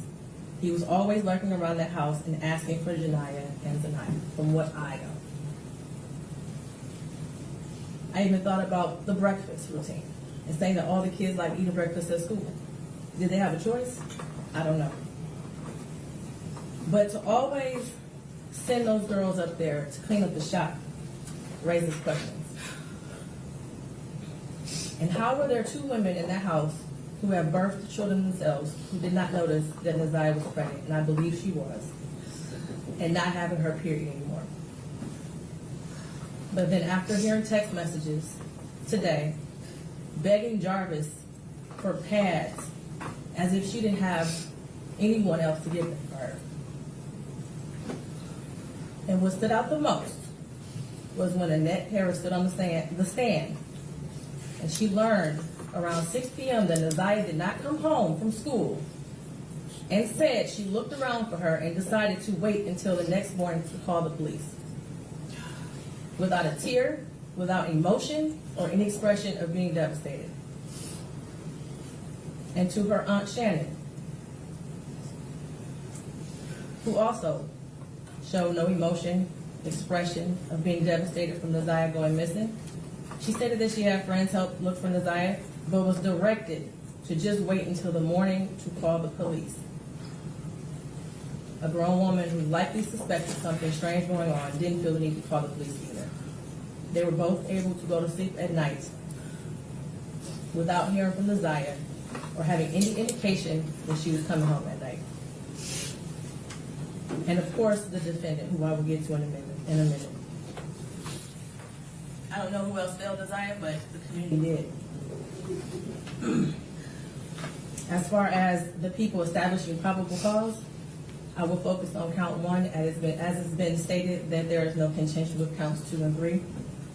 In count 3, I will amend based off of the motion and the testimony I heard that ZIYAH was 12 and not 13 at the time that Jarvis Butts had sexual intercourse with her. The prosecution is correct. You do not have to have a body to establish first-degree premeditated murder. It would have been a much shorter exam had her body been found, but this is where we are. In the last 365 days, no text messages. We all heard today and yesterday that she was very active and frequently texted. No social media for a year. We heard through testimony that she was also active on social media. No phone calls, which she was also able to do according to testimony. No physical sighting of her by anyone. She never came back to school. No one has seen her. medical records dated from July 2014 to October 2023 indicated that she had no life-threatening medical issues that would lead to a natural cause of death. The black hoodie found in the area of 7 Muhlenberg with her DNA and blood on it. The holes in the hoodie consistent with some sort of struggle, violence, or weapon being used. And we know that there were no holes in that hoodie when she wore it to school. We saw a picture of her in a black hoodie on her last day that everyone saw her. I do believe her grandma testified truthfully about the sweatshirt that she had on and that was practically new. And the border agent who said that no evidence of animals would have destroyed the clothing or the shoes to possibly lead to animals tearing up that hoodie. The clear glasses found in the blue Nissan the day after she went missing. The behavior of the defendant when he snatched those glasses. They looked exactly like the glasses she had on in her last picture, according to the witness. The shoes that her brother described as the same shoes that were found also in the area of 7 Muhlenberg near the hoodie. While this is still probable cause, the evidence all points to Jarvis Butts. His locations, him being seen with her last, the abortion searches, the abrupt silence between the two of them in text messages, and the constant lies he told throughout the entire investigation. And they were proven to be lies with text messages and other testimony.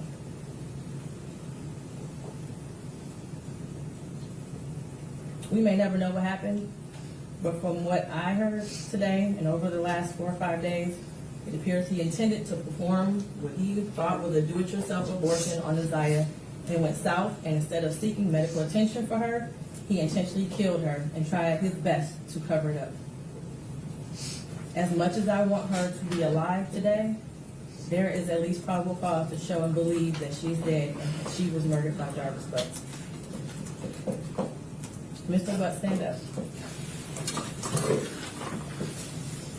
You've been sitting over there for 4 days with your head down, sitting between and behind your attorneys with your mask on and taking vigorous notes. I want you to pay attention and listen to everything I have to say.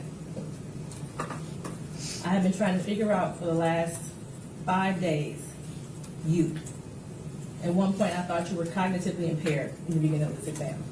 And then maybe you had the brain of a 10-year-old and that's why you were doing such things. But as I heard more and more testimony, you're just a true definition of a pedophile.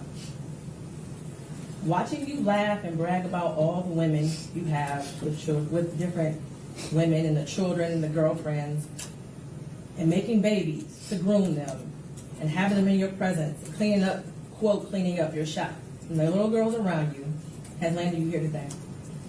You groomed ZIYAH. You played mind games with her. We all heard that. You controlled her emotionally. She was exposed to so much at such a young age. The text messages between you two were disgusting to hear. And to think that she had you saved in her phone as bae for life. ZIYAH deserves so much more. And while I mentioned other people that failed her, Jarvis Butts, you are the monster in this whole picture. She did deserve love from her parents and everyone who was in her life. She was ignored, she was neglected, and you took complete advantage of that. She wanted someone to love her, and she will never know what that feels like. Your children deserve more.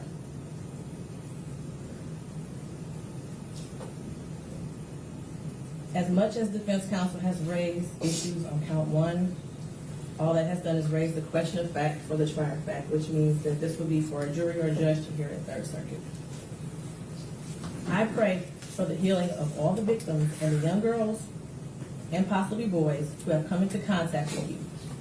As a community, we should look at this case as a prime example of how much work we have to do when it comes to protecting our children and especially our black girls. I pray for closure and healing for all those who have been traumatized by you. And for you, Jarvis Butts, I wish you a speedy trial and that justice be delivered. Your bind over date is January 16th at 9 o'clock a.m.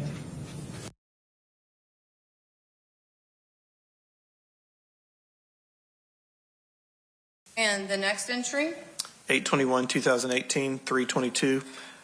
I don't like nobody hurting you but me. And the next entry?